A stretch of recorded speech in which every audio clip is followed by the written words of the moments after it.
Ain't no capping in my logic, this that real tall vibe. From the south where the grind don't die, we survive.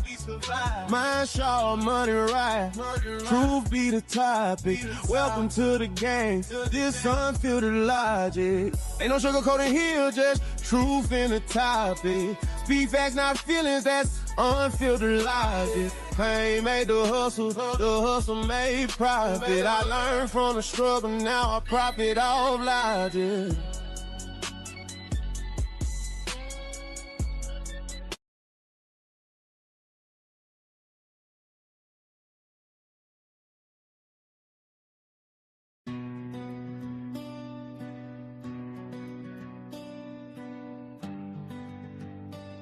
Real now. I grew up where the rooster crows before the sunrise, where a handshake meant more than a compromise, where the Bible sat open on the kitchen table, and working for your blessings wasn't just a fable. Watch the world go sideways, watch the truth get bent, watch them sell the struggle but keep cash in the rent. They've been running the same play for 60 plus years, same promises, same poverty, same crocodile tears. They said, boy, stay in your lane, stay in your box, stay grateful for the scraps falling off of the docks. But my grandfather didn't bleed for me to bow. I'm standing in my freedom and I'm standing right now. Black conservative, yeah, they hate how that sounds, like it breaks all the rules that they laid on the ground. They need me dependent, they need me afraid, but I traded those chains for the truth that he made. They bring emotion, I bring the foul. They bring the headline, I bring the trial. They've been running your city for 30 long years, still broken, still burning, but somehow with a fear. God first, flag high, truth don't run, truth don't hide. Unfiltered logic, say it with my chest, I keep receipts, I don't guess. Red, white, blue, I stand on that faith in my soul. Facts in my hand, they can spin, they can lie, but they can't stop truth when it's live. Unfiltered logic, yeah, I keep the receipts. Unfiltered logic, come and talk facts with me. Now here's the dish, they don't want on the radio, the liberal playbook, let me run you through the scenario. Call you racist if you question, call you Uncle Tom if you're straight, call you dangerous and hateful if you just want to bait. They weaponize your feelings like a political tool, keep you angry, keep you marching, keep you playing the fool. Throw a hashtag on the problem, throw a slogan on the pain, then go back to their fundraisers in the private jet lane. They say they love the poor, while they price out the block, say they stand for the people while the people stay locked, say they fight for the children in their press conference suits, then defund the police in your neighborhood. There's your truth. I don't say this out of hatred, I say this cause I checked. I don't say this out of anger, I say this with respect for the truth, for the facts, for the folks being played. Wake up to the game before another generation's betrayed. They bring your talking points, I bring the proof. They got the teleprompter, I got the truth. They say don't ask questions, I ask why. They say sit down and follow, I stand high. God first, flag high, truth don't run, truth don't hide. Unfiltered logic, say it with my chest, I keep receipts, I don't guess. Red, white, blue, I stand on that faith in my soul. Facts in my hand, they can spin, they can lie, but they can't stop truth when it's live. Unfiltered logic, yeah, I keep the receipts. Unfiltered logic, come and talk facts with me. This ain't a color war, this ain't left or right rage. It's about waking up and walking off their stage. They built the script, they wrote your lines, they told you who to trust, but the moment that you think for yourself, they act like that's unjust. God over government, always has been truth over trends. That's how we win. Faith over fear, that's the foundation. Facts over feelings, that's the nation. They told me think one way, vote one way, stay one way or else. But I read the history, I check the numbers, I prayed on the answers, and I woke up from the slumber. I'm not their mascot, I'm not their mouthpiece, I'm not their token. I am free, standing on trends, standing on faith, standing on freedom every single day. God first, flag high, truth don't run, truth don't hide. Unfiltered logic, say it with my chest, I keep receipts, I don't get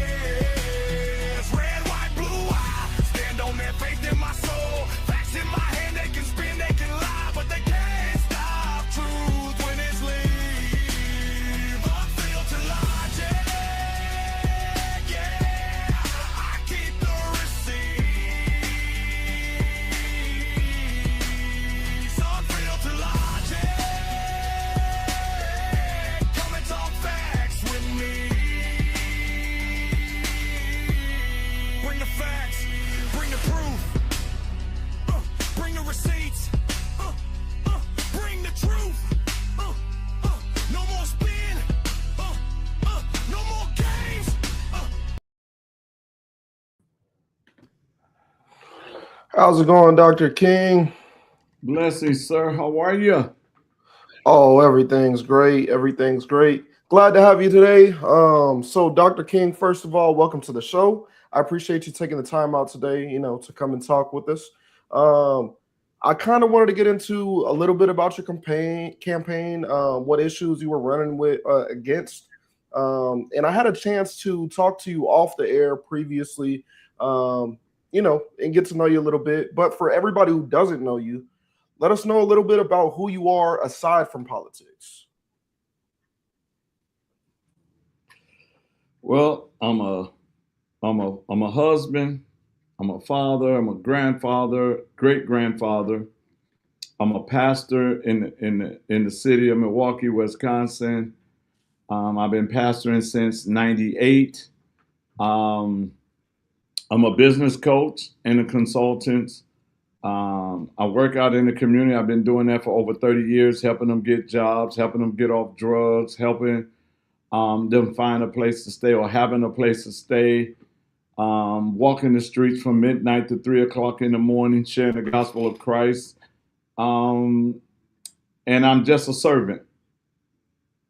Definitely, definitely.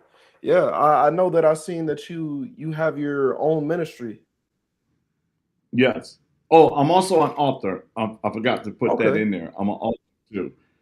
Yes, the name of our ministry is Kingdom uh, Kingdom Resurrection Power, but we have another one called Kingdom Ecclesia. Okay. Okay. So yeah, two different ministries that you operate. Yes. Definitely, definitely. Okay. So how about your upbringing? Like where did you grow up at? How was life for you? For before Dr. King was a doctor. Whew, let's see. Life was very interesting. I grew up in a house. My mom and dad got divorced. My mom sitting there raising six boys and one girl.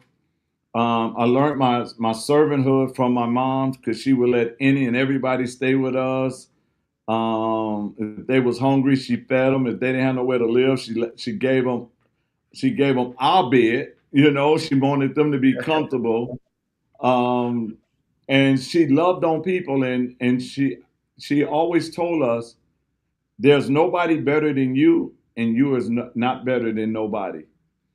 And Okay. so I grew up in a neighborhood where everybody was your parent. The neighbors would get you, the teacher would get you.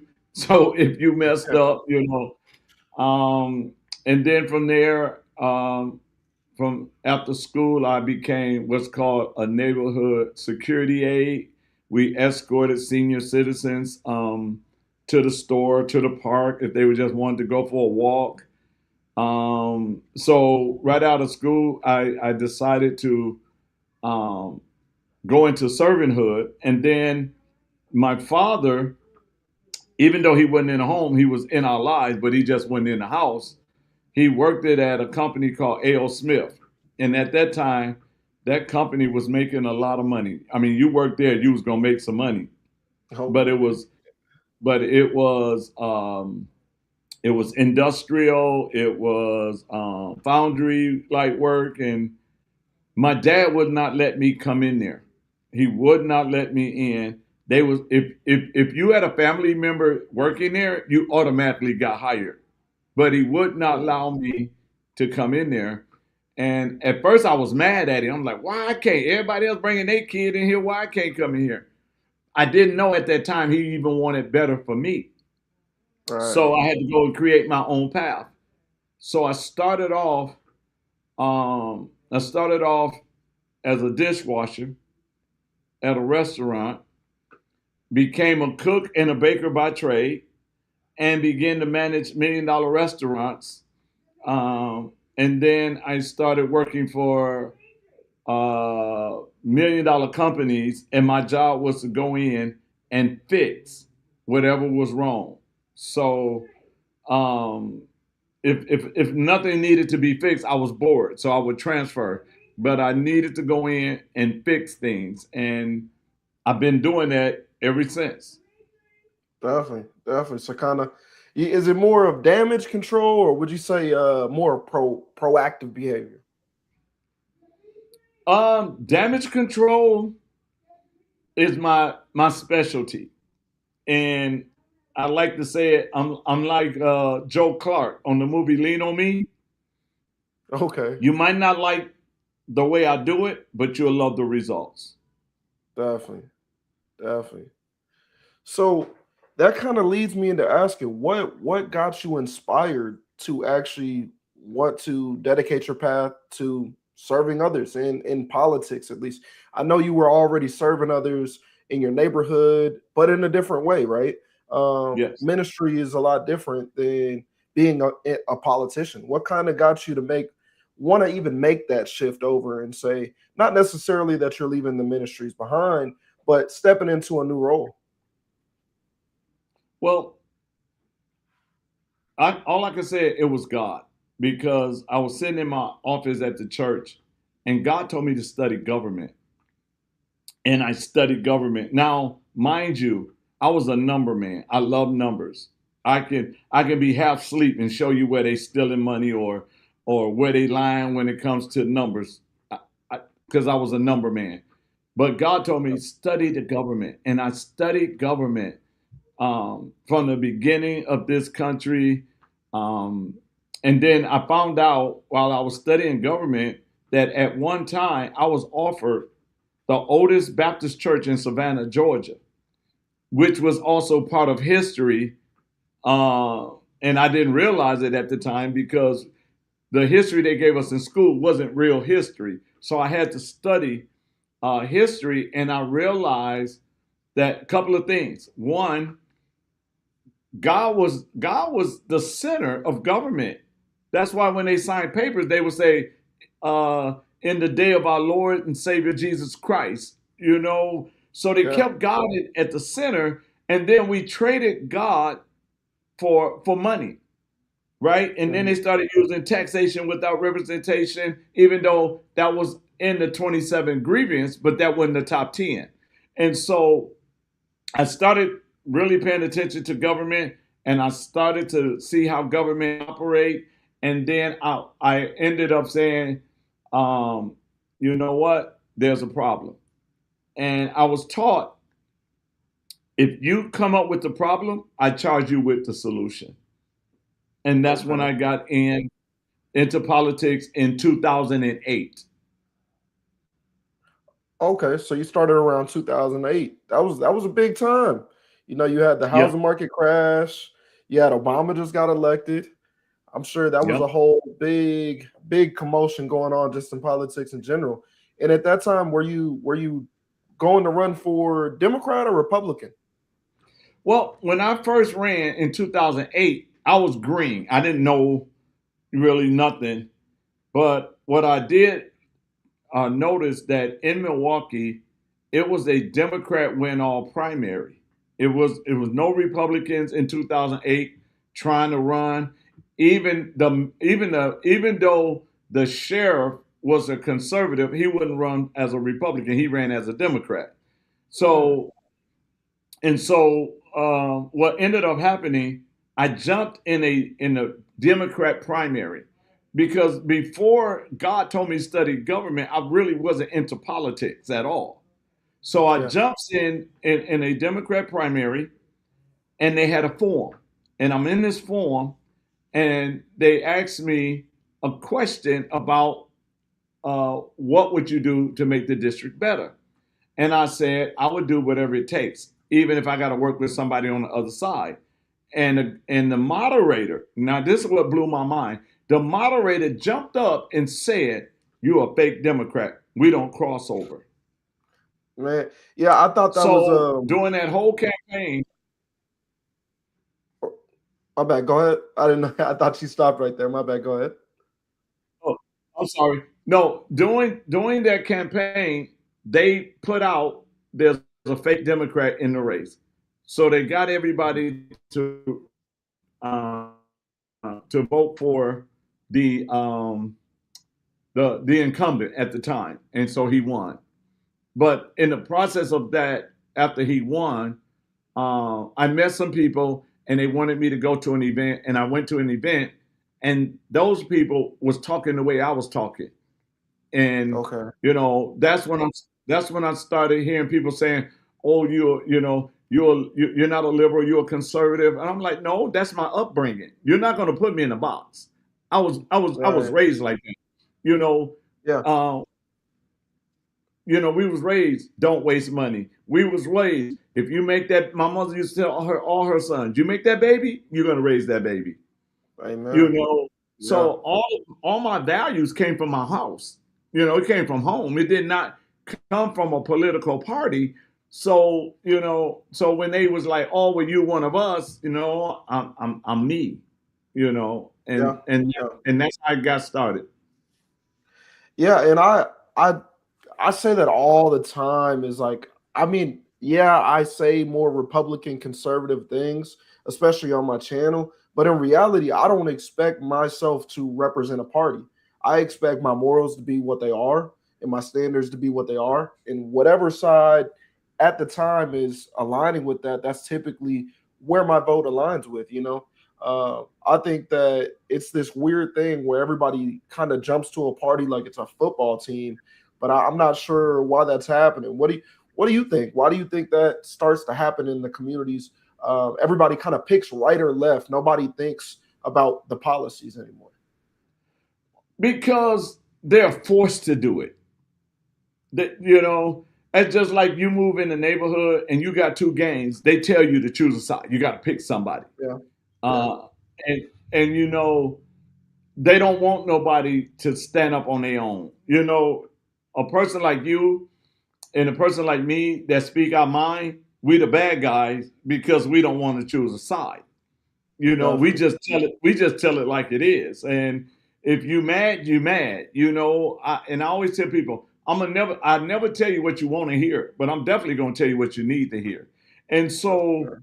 they always try to force us. And a lot of people doesn't understand that it's more than two parties. You got the Green Party, you got the Libertarians.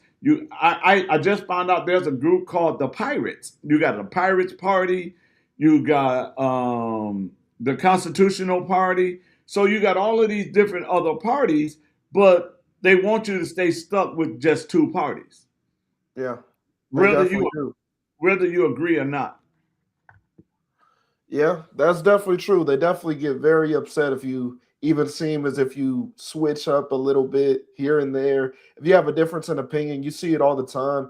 And it's a shame that we're looking more at parties instead of our morals, beliefs, what we actually feel is right, and being more open minded to just the situations that are actually going on instead of, hey, what side of the aisle is it on? Who said what? It should be, what are the facts? What's really going on, and who is really the best for me at the time. It shouldn't necessarily be about the party. And so that's one thing that kind of caught my eye when you said people over the parties. But explain to us a little bit, because I know that's one of your main sayings that you say. What does that mean? Well, people over parties means it's time for us. And when I say us, I'm talking about we the people. I'm not talking about black. I'm not talking about a color. I'm talking about Mm. Americans. It is Yep. time for us as Americans to take our power back, because the power is not in the hands of the Democrats or the Republicans. The power is Yeah. in the hands of the people. And we need to put the people over the parties. We need to put principle back in politics because it's not there. If you're a nice guy and you want to run, they tell you to run on one side or the other. And if you do and you're not like them, then they'll eat you. I call both parties hyenas, because if you Yeah. don't go along, they'll eat you. And Yep. so the people over the party saying, we don't have to go left or right. We don't have to drink the blue Kool-Aid or the red Kool-Aid. Let's drink some purple Kool-Aid. Let's drink some Kool-Aid that's going to bring us together. Let's not do finger pointing. Let's come up with some solutions. If we're not careful, our nation is going to be taken from the inside, because they got us fighting each other that we're not even paying attention what's really going on in our nation. you know. So for me, I try to bring people to the middle. I said, meet me in the middle and have a mind to work, have a mind to come together, because our children's future is at stake. You got Definitely. you got people on the right who want their children to have a great education. You got people on the left who want their children to have great education. Okay, so let's sit down and create an education that is going to be great for all children, right? Definitely. You got business owners on the right that want their business to prosper and they don't want government in their hands, and you got business owners on the left that want their business to prosper and don't want the government. So what do? We both want our business to thrive. Let's sit down and come up with a solution. Let's not point fingers, because the finger pointing only come during election time. You ever notice that? Yeah. Well, I'd say in the past it seems that that's definitely accurate, but it seems like now it's a different world now. Well, right now, it all depends on the agenda. But if you pay attention to the election, you'll have, it doesn't matter who's in charge. If the Democrats in charge, and like let's say Wisconsin, Democrats is in charge of Wisconsin, and what I mean by that is we got a Democrat governor. Mhm. That Democrat governor is in charge. He can veto some stuff, right? Right, So right. you got Republicans know he's going to veto it, so they'll do all that work, try to pass a bill and get it passed, and then it goes to the governor and he veto it. So the Republicans can say, "Well, I tried to help you, but he vetoed it." But you knew he was going to veto it.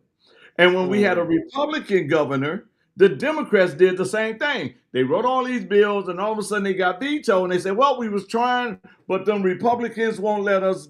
They won't let us do nothing for you." I say those games should be over. I Yeah. think we need a independent governor in Wisconsin. And I'm gonna tell you why we need an independent governor, but I got to ask you a question first. All right? Okay. I know you're a Dallas Cowboy fan, right? America's team. Oh, okay. I argue that later with you because I'm a but but when the Dallas Cowboys is playing, how many teams is on the field? Two, of course. You sure? Well, unless you add in the refs as a third team. That's it. That's it. You have Dallas, which is the home team. You got the Redskins, which is a visiting team, and then you got the referee. And the referee job is to govern according to the NFL rules. No matter Mhm. what team they like, they're supposed to govern with integrity with the NFL rules. And Right. if they govern with the rules, we're going to have a good game, right? Definitely. So you got Democrats and you got Republicans. If you have an independent governor, guess what? Now they got to go by the rules of what? Of the Constitution. Not the Mhm. Republican rules, not the Democrat rules, but the rules that have already been set with the United States Constitution and the Wisconsin Constitution. That makes life better for everybody. Yeah. Yeah, I would agree to that. If we could actually stick to the actual true constitution, I will say on both sides you get it. You get people abuse their power and their just ability to manipulate what they're actually doing as far as protecting the Constitution. It seems that none of them are really there for the Constitution. You get gun rights on one side, on the other side you get flock cameras. It doesn't seem like Oh, you know don't even get me started with that. I was saying so, and I'm in Texas, so I think we were talking about this before. We're one of the states that get we have one of the biggest contracts for flock cameras down here in Texas, and that's something that really bothers me about the Republican side or the right wing. Now, I can go down a list of things that bother me about the left, but that's not what we're here for. But what I do want to know is, being an independent, you don't hear many independents who, just often you don't hear a lot of them get to speak on exactly what it is that they're running on. It's kind of more about being away from the parties. But what is it that makes you kind of stand out? What is it, something that you're running on that you really want to make a change of that will make you stand out? Well, for one, I'm running on solutions, not finger pointing. and I'm running on truth. I'm letting people know both sides lied to you. Both sides have not done anything to make your life a lot better. And all they do is point fingers. I'm looking at solutions. For example, a lot of people don't understand, but in Wisconsin, I'm for school choice and charter schools. But I'm for, and once I'm governor, I'm going to put in place the dollar follow the child. And the reason the dollar needs to follow the child is in Wisconsin, every third Friday in September, they do the count. And that's how you get your money. Right. So what end up happening is this. A charter school or a choice school can take that kid all the way up until that third Friday. But by the time you get to the fourth or the fifth Friday, if that child break a rule at that school, they kick the kid out. Now that kid has to go to MPS, but that money stay there.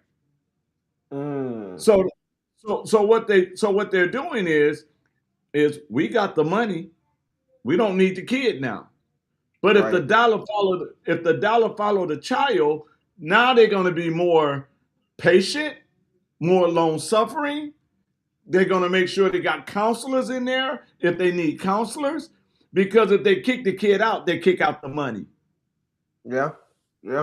And that's how it should be. I definitely agree with that. That's always good to hear because our education matters. Like even for me, I have 4 kids, and I don't necessarily, in my own city, I don't like the public schools, and I want to be able to decide what school, be able to do the research, which we can here in Texas, or at least in my county, man. I'm not sure how open that is in Texas, but that's something I always thought was important because it wasn't available a couple years ago, and being able to put my kid, one of my kids, they lost their teeth a little early. And so it was hard for them to speak. And so they got like the proper speech class, had nothing wrong with them, figured out how to, talk without rolling the tongue off your 2 front teeth, and perfect. But the school that he was at before, I couldn't get him in. So they couldn't get it together properly. So then we had to transfer him over. Big difference. But if you don't have that ability, and if the money's not following, then they don't care about you anyway. That's when you get holdups on transfers and everything else like that. So I think that's definitely something that is a important thing, especially whenever we're talking about looking after our youth. What is, just a couple of the other things? I know that's one of your bigger things. What are I know you said it's people over the parties. You want to put obviously the youth and education first. How do you feel about, let's say, the economy there? How's the economy going? What can you do to improve it? Or does it need a lot of improvement right now? Oh yeah, it definitely needs to focus. Yeah, it definitely needs. And what we need to do is we need to make government get out the way. People get excited when people running for office says we're going to create jobs. Government does not create jobs. Government needs to get out of business way. You're a businessman. You know it. If the government get out of your way, if the government remove a lot of those red tapes and all of those little fees that they're trying to tax their businesses on, then the business owners can thrive and they can hire people. Small businesses are the backbone of our country. It ain't these big corporations. It's the small business owners. And so we got to move government out of the way so business owners can thrive. And then they can set up some nice paying jobs that families can be sustained. And we have to allow small business owners to even partner with the high schools to do internship, because as a business owner, one of my companies, what I had to do was I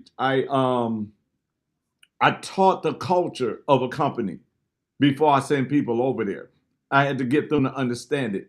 And if I had a company and I can go to the school and teach my culture to those who are not fit for college, then I got a workforce right there, because everybody don't want to go to college no more. So, but if I can teach them my culture and bring them in every summer from the 10th grade on all the way through graduation, I might have a supervisor coming out of that. Why? Because they Yeah. already know.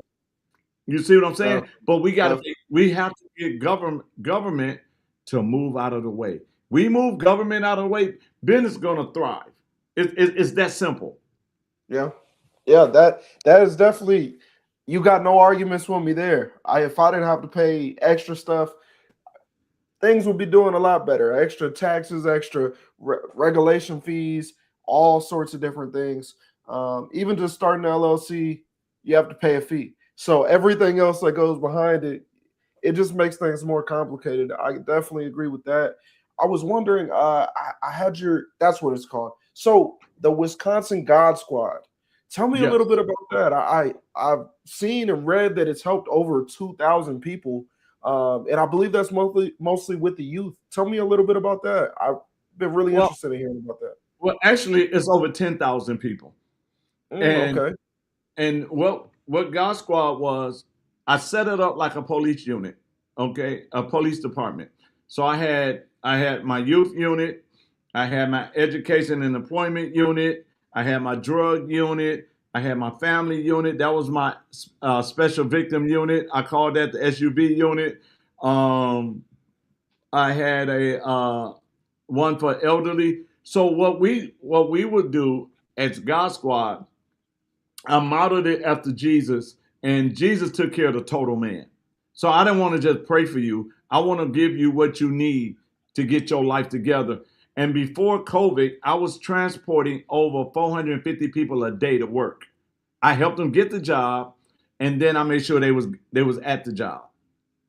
And Okay. so I also ran a transitional home for men getting out of prison that was on drugs, and I also ran a transitional home for single moms to get back on their feet as well. So you're just touching all the weak points. That's the best thing is, because I worked at the prison for 3 years down in Texas.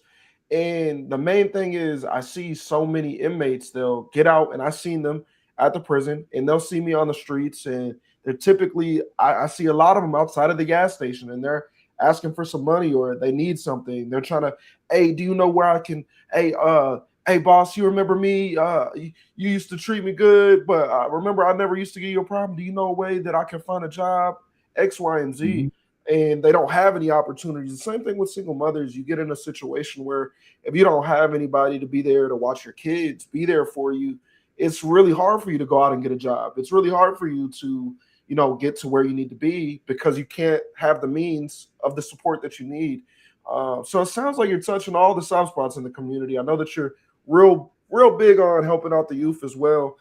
Yeah, Um, I even coach high school basketball too. So I just quit. I just retired coaching high school basketball. But my thing is this: our children, they really our future.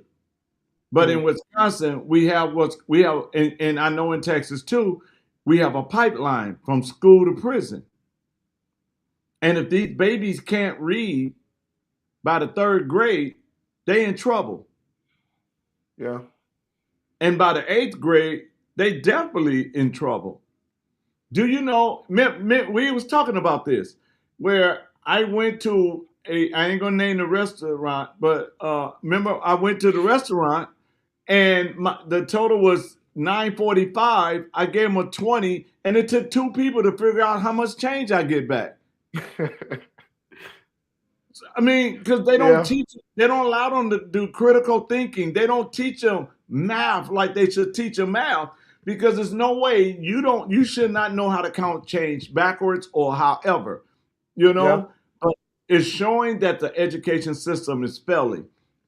And It one is. thing that I would do, I would say, hey, listen, the curriculum that we're getting from the federal government, we need to change. We need our own, because every county in Wisconsin has a different issue when it comes to education. And we got to be able to give them what they need so our children can compete with anybody in the world. Because Definitely. if they don't, then we are failing them. We're setting them up for failure. Yeah. That's And, definitely true. and then I also want to say, for medical, right? The state paying all this medical big money to pharmaceutical and all of that. And people is complaining they can't pay for their medicine. But here's the thing that I see that will allow medicine to be affordable. You ready for this? Yeah, I think the whole world is. All right. Medicine to be affordable. Yeah, if the state is going to pay for prescriptions, then the state should also pay for holistic and chiropractor. Yeah, I think that would be good. Because if you pay for holistic, the pharmaceuticals are going to drop their price because they're going to want to keep their customers. Mm-hmm. But I don't think it's government should tell family members how to deal with their health. I think it should be a family decision. And if the family wanted to go holistic, they should be able to. You know, I have seen people that go to chiropractors that was sick and all they needed was to be adjusted and they was better. So I even saw mothers taking their little babies to be adjusted. So if we're gonna pay, then let's pay that our people in the state of Wisconsin can also be healthy. Definitely. Especially of their choice, not just what we're told to do. I feel like we're already told to do enough things. At least let us choose what we could do with our own bodies, curing ourselves. So I also wanted to ask you, I know you have your ministries. How big is your communion?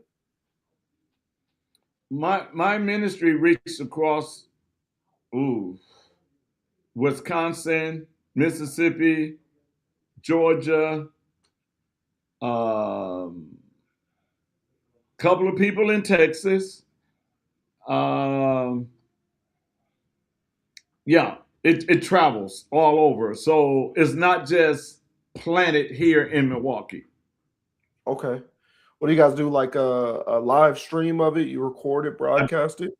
Oh yeah. When I do the live stream, it goes all the way to Africa. It goes all the way to it goes across the world in that sense. But when I'm here, you know, I got people, they call me and they tell me I'm their pastor and they ain't never been to the church, but they saw us online. Okay. Yeah. And then I got books out. One book is called Why It's Important to Stay in the Middle from a kingdom perspective. One is called Kingdom Colonization. One is called The Road to Kingdom Living. And the other one is called also, I see somebody say also Michigan too. Okay, Michigan too. I'm sorry.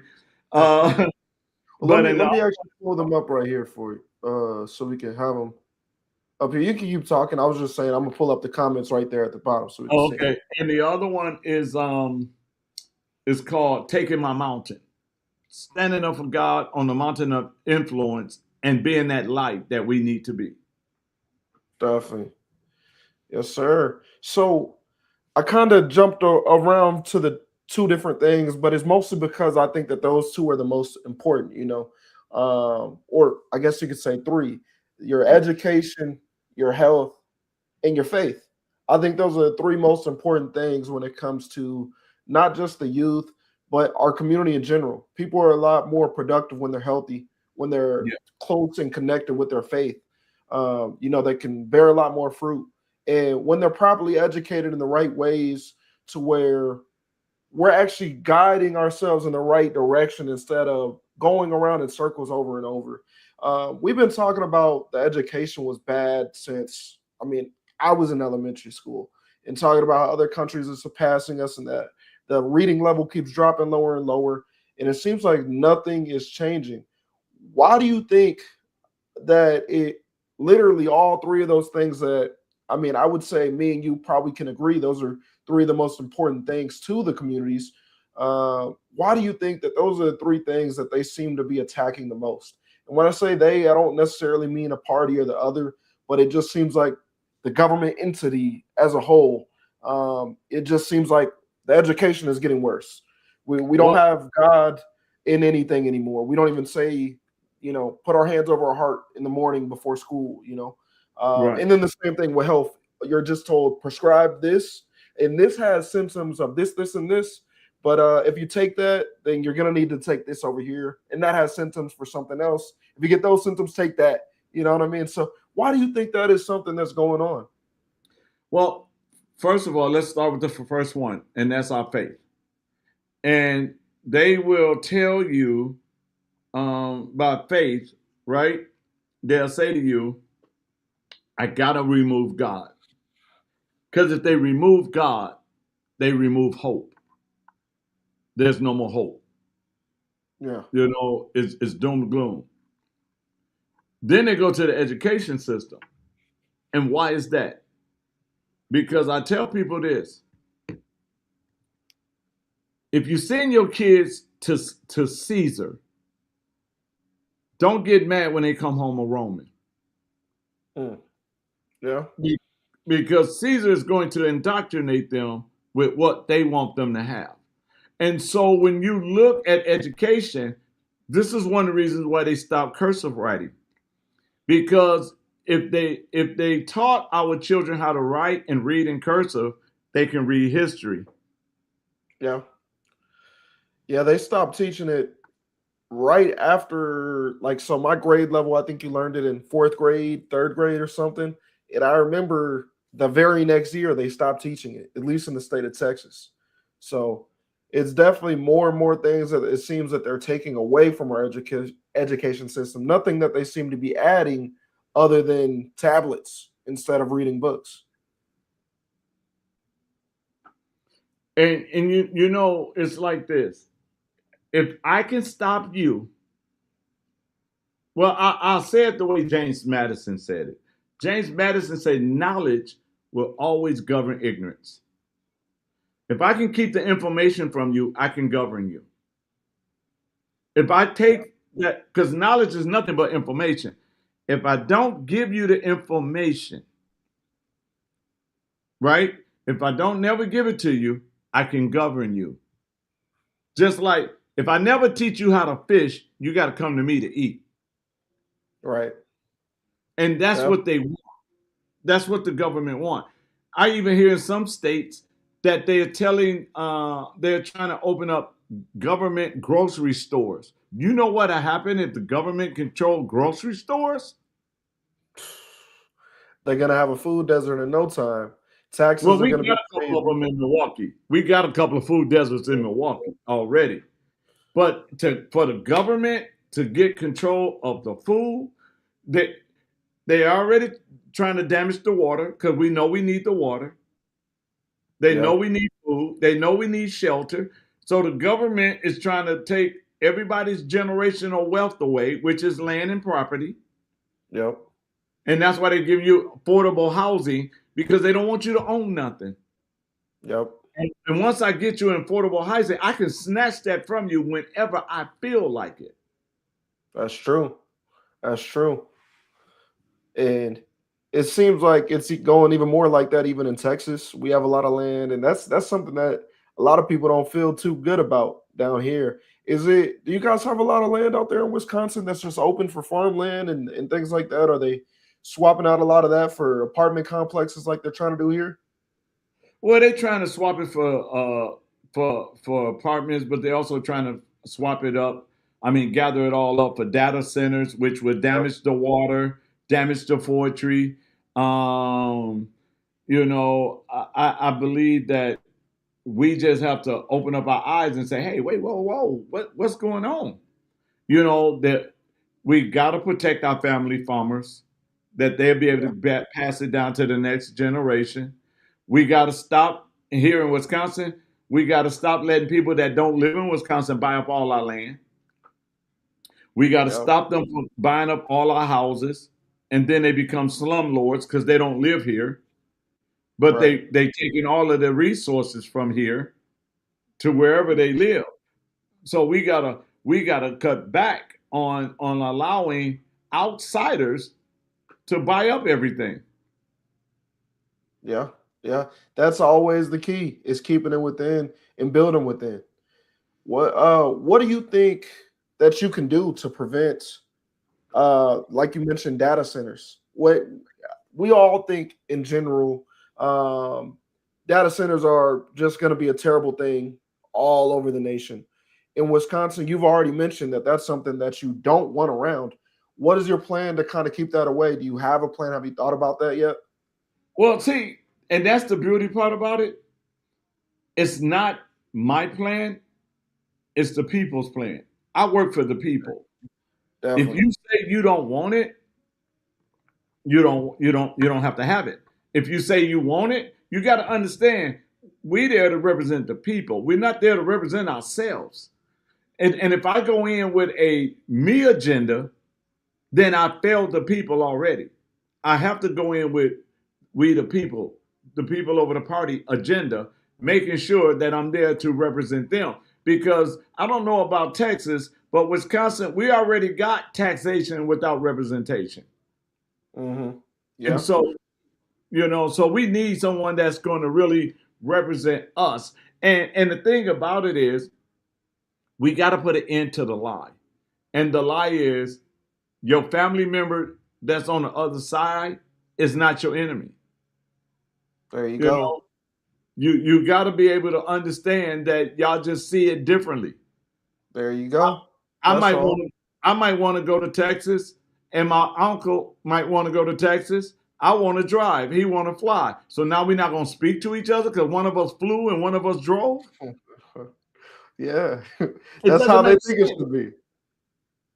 Yeah, but what we forgot was God gave all of us a free will to do and make the decisions that we feel at that time, whether it align with God or not. We have the right for that decision, and so I like to tell people this: whatever decision you make, I hope you're willing to answer to it later, because you're going to answer to it. But it's not my job to suppress you or to force you to do something you don't really want to do. Yeah. Just like when COVID was out. Oh, now, yeah. And I gotta say this because this is the most funniest thing, and it's funny because again we don't think, right. The same people that hollered "my body, my choice" when it came to abortion didn't believe in "my body, my choice" when it came to the vaccine. You preaching to the choir right now. I think there's nobody in this chat who don't agree with that. So my thing is this. We tell these people we want your best interests. We lie to them and we'll say your best interests. We really are looking to do things the way it needs to be done, and we want to do it. So the people is running around hollering before COVID, "my body, my choice, my body, my choice." Then when COVID came, it was no more "my body, my choice." It was just force that people lost their jobs. They lost their livelihood because they was not giving them no choice. So you "my body, my choice," but then you didn't give a choice. We had a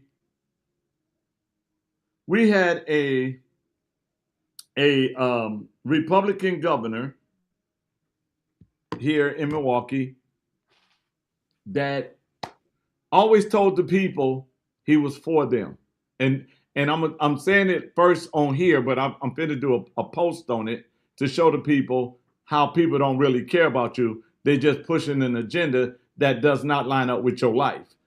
So we had a Republican governor that said that all his term as governor, and he ran for president, but he didn't get that far.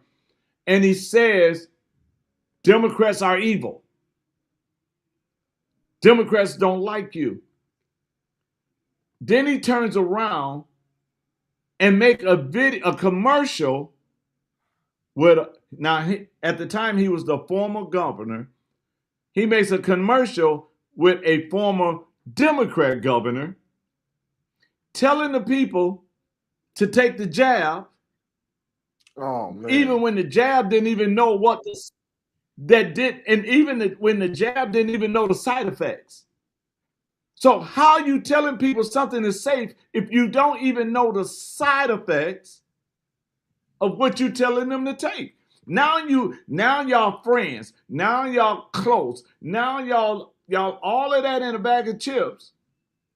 Mm-hmm. And you playing with people's lives, telling them, I think all of us need to be vaccinated. Okay, what's the side effects of the shots? We don't know. So if you don't know, why would you want me to take something you don't even know the side effects? Right. It could be death. You don't know. It could be anything. My arm could fall off tomorrow morning. You know? Now let me show you how they play. I don't know about Texas. I'm only going to talk about Wisconsin, okay? Okay. So let me show you how they played us. They told us let me say this first. During COVID in 2020, I was traveling the state and I was speaking at rallies with frontline doctors and everything, and they were sharing some things and how to keep your family safe and all of that. But our elected officials told us it's deadly. Y'all got to stay away from one another. You know, you can't even go to hospital, see your loved ones. You can't go to nursing home, see your loved ones. You know, y'all stay separate. Yeah. But that year, the Bucks won the championship. They were celebrating, no mask, hugging one another. And then our elected officials called for a parade to celebrate the NBA champion. Yeah. No mask, thousands of people. Was this 2021? Or 2020. I think 2020. I thought the Lakers 2020, 2021. They might have. The Lakers won the bubble. Late. Yeah, so it was after the bubble, you're saying. The one right after the bubble? Uh-huh. Yeah, wait a minute, I'm finna get it for you now. Okay. I forget. 2021, the Bucks won the championship. Yep, 2020. That's what I figured. Yep, and they were still COVID time. Yeah, they were pushing COVID. They were pushing the shots. They were telling you to separate. And they have a parade of thousands of people celebrating the Bucks winning the championship. Yeah. Now, 2 weeks after the excitement of the championship goes away, the elected officials get back on TV. They got back on TV with a mask on and say, wear your mask. And then they turn around and take it off when they get off the... That's how it works. Yeah, as soon as the camera's off. Yep, that's exactly how it worked. Yeah, I actually, I have my own fair share of experiences with the COVID, and I didn't think it was what they said it was. I thought it was a way for them to control us and to see if they can. And like they said from the beginning, there was rumors that it was a lab-grown virus. And I said that from the beginning that it wasn't what it was. It's like a lab-grown flu, all different things. People told me, no, it's going to kill you. It's going to kill you. I was working at the prison at the time. And, you know, inmates aren't going to wear their masks. They don't care how many times you ask them nicely. They don't care. Right. They're not there because they follow rules. They're there because they break them. And mind you, I'm wearing a stab-proof vest. I'm in maximum security. It's super hot. I take my mask off a lot of times. They had me escort 300 inmates that I had no clue at the time, but they were actually all tested positive of COVID. I escorted them all over from one pod to the next, and I didn't catch any COVID. And once I found out later on in the shift that they all had COVID, I thought COVID was a hoax. I thought it was all fake. Because I was like, man, I was walking around, and when you escort them, you're holding them, you're touching them, you're right next to them. You can't, they're handcuffed. You can't let go of them. So it's not that we didn't get in close enough contact. We did. I was closer than you could be, why would I not get COVID? I felt like it was all a hoax. And I'm gonna show you how much of a hoax it was and what they did.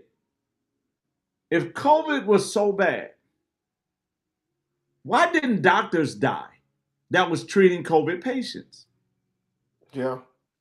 I didn't hear much about that. I seen one story where I think they tried to make it seem like that, but I feel like they were saying everybody was dying from COVID. I had a grandmother. She lived in New York. She was 81 years old. She was just about to pass away anyway. We already knew she was getting older and sick. And soon as COVID sparked off, all of a sudden she got COVID, and that was what she passed from. When she passed away, we didn't know that she had COVID, but after she passed, we were told that she had COVID. Let me tell you what happened. There was a man in Florida, died from a motorcycle accident. The reporter that did the story on him dying on a motorcycle accident, they had him do a story on death on COVID. And do you know that man's name was on that list? Oh, I know. I 100% believe it. They used to come out every day. Oh, 1 million people died from COVID this week. And I'm like, how many people are in America? Like every couple of weeks is 10 million more. Like what is going on? But you know what? So COVID was so powerful that it wasn't that they made it seem like it was so powerful. But did you notice COVID was never powerful against Black Lives Matter when they was tearing up everything? Man, when they was marching, when they was marching in the street, when they was rioting, the whole time, when they knocked down statues and all of that, there was no spike in COVID during that time. Right. Yeah. It was a couple. I mean, we were still going to the clubs here in Texas, so I felt good every day. And I had a good time. And during COVID, I was born in 2001, so I'm a year after. So if it started COVID started 2020. I was 19, 20. Yeah, I was having a good time during COVID, and I didn't get sick not once. 19, 20, 21. I was just fine and felt just good. Didn't get a sniffy nose. Matter of fact, I haven't gotten sick in years up until like earlier this year. I got the flu, but during COVID, I didn't get anything, not sniffles, nothing. Not until COVID completely vanishes, then I get sick. Right. Yeah, because everything was COVID then. You sneezed, it was COVID. Yep.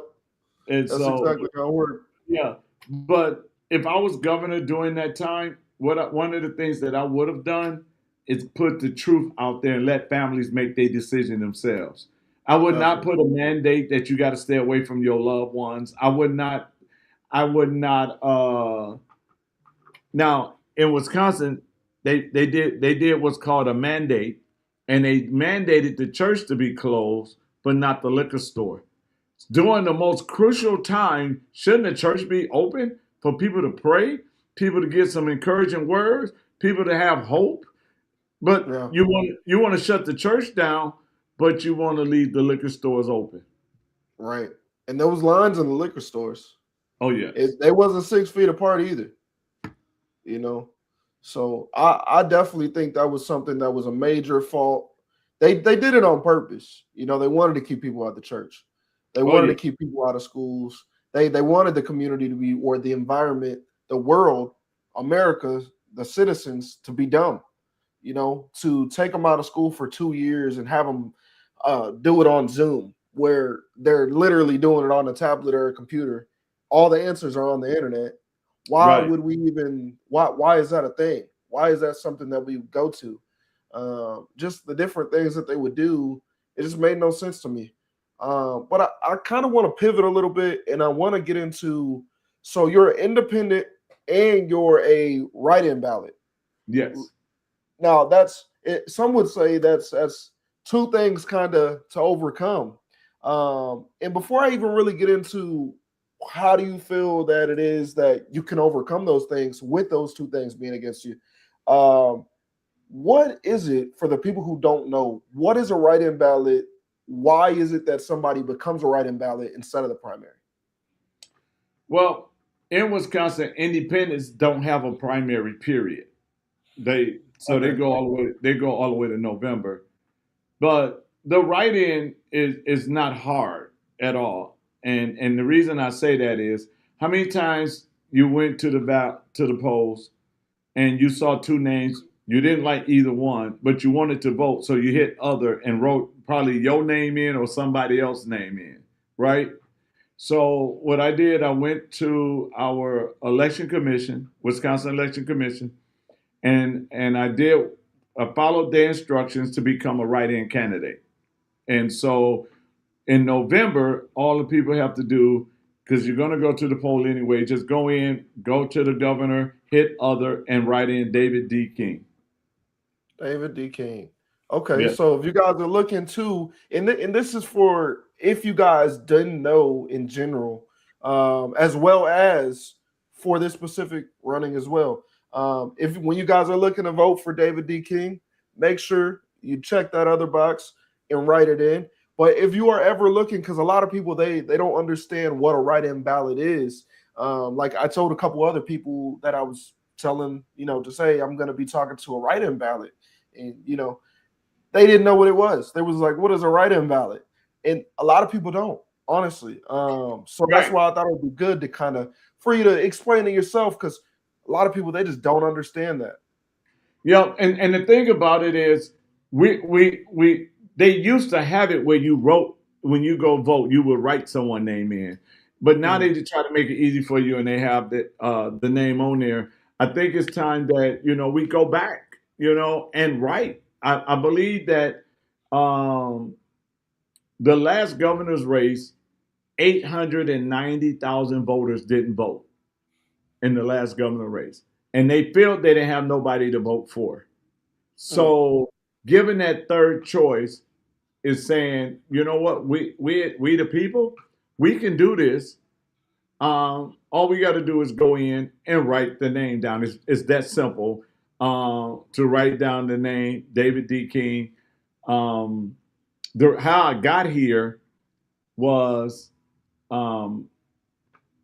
normally I would go get all my signatures myself. I would go out and get all the signatures we need. And one of my friends, she would always go with me, and we would compete to see who get the most signatures. But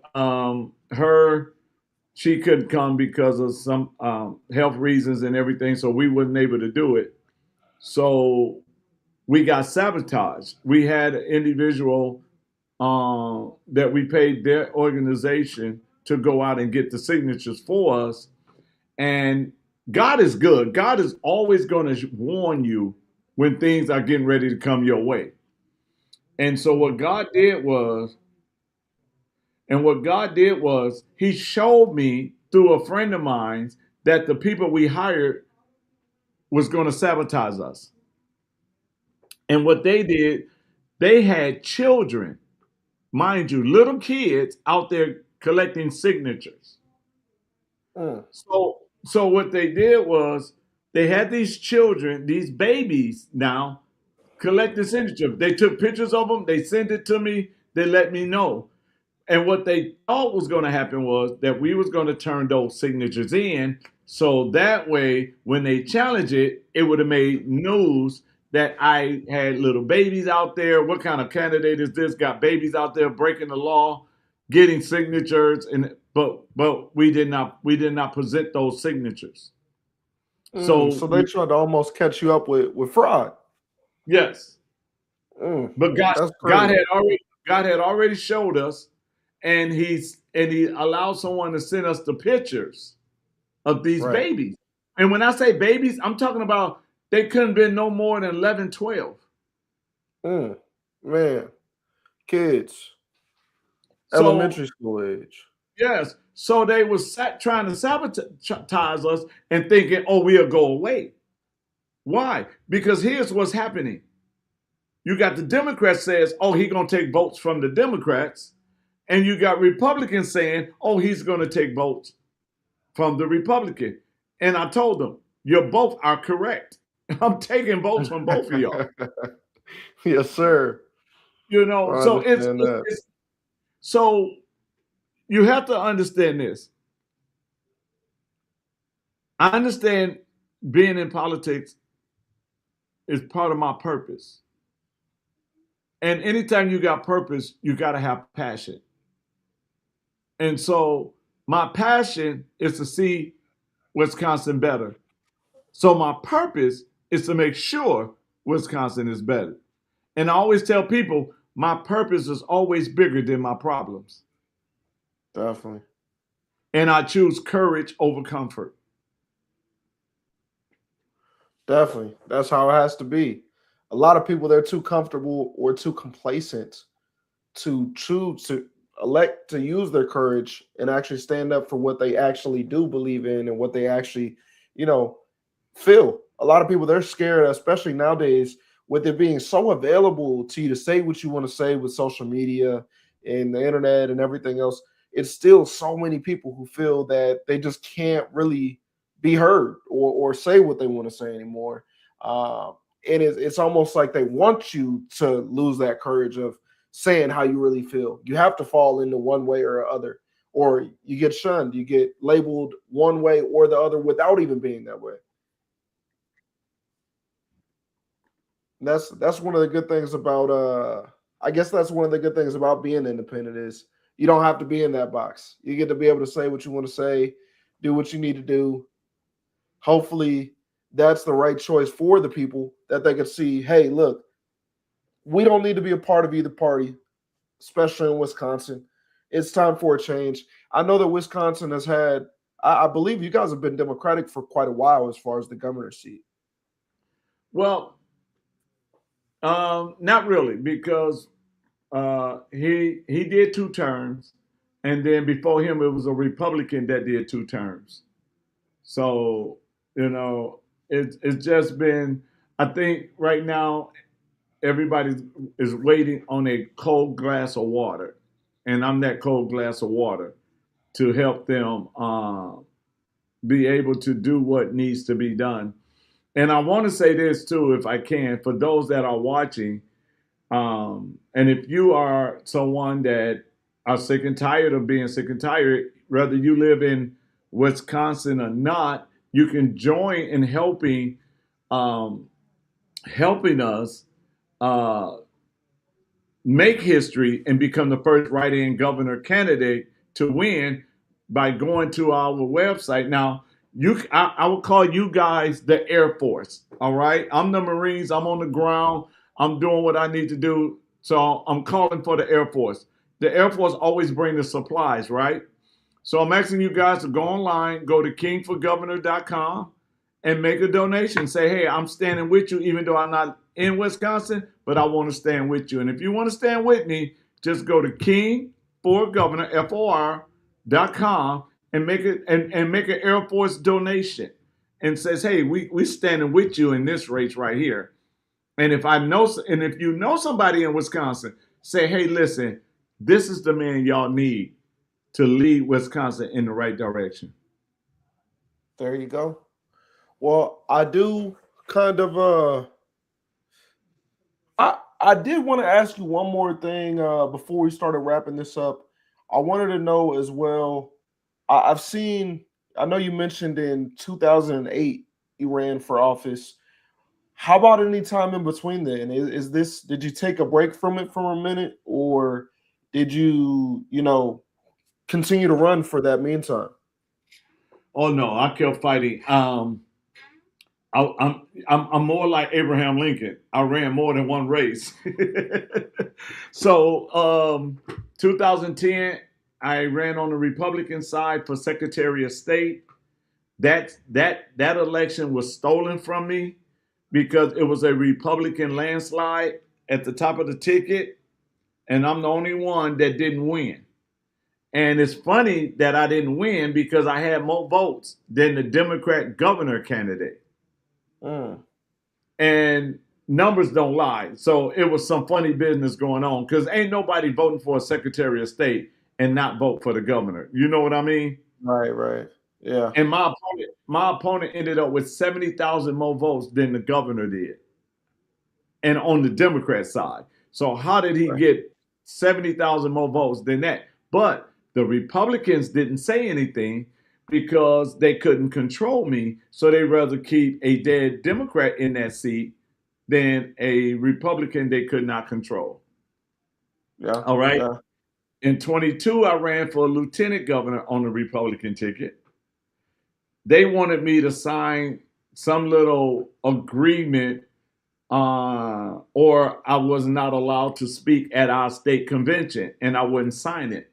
So, I'm one of those people. You can't tell me how to live. You can't tell me what to do. I'm not a yes man. I'm going to be me, whether y'all like it or not.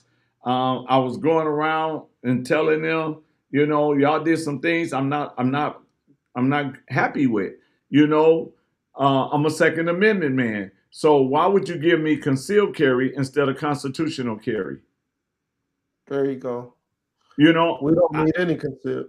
Well, I mean, I like constitutional carry. I carry it concealed, but I want it to be constitutional. I don't want to have to carry it concealed. And if I lift my shirt up to reach over to pump some gas and my shirt slightly lifts up, I don't want to be told I'm brandishing my firearm. Yeah. And not only that, but you giving government, the government is making us pay them to have permission to exercise our rights. Right. Yeah, to get a license. Yeah. Right. So we should have received constitutional carry. All right. Then Republicans say, well, we the party of God. No, you're not. Nothing you write is standing for God. Nothing you put down is standing on the principles of God. And only time you say you're the party of God when you're talking to a church full of believers. Yeah. We don't see your light. Where's your light? Yeah. I see that on both sides, honestly. I see both of them play on and it bothers me sometimes when they play on using God and they throw that into their sentence every couple of times. And then you could tell that they don't bear any fruit.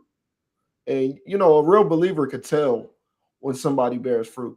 And like you said, the light, you can tell, especially when you're in a position of power. And a lot of these people, they have the position, they have the opportunity to do what they're supposed to do, but their light isn't shining. Oh, yeah. Because here's the thing. The Bible says it this way, and this is why I love it. The Bible says, if you are ashamed of me before men, then I'll be ashamed of you before my Father, which is in heaven. But I left a piece out because the piece that I left out is where we have the problem at.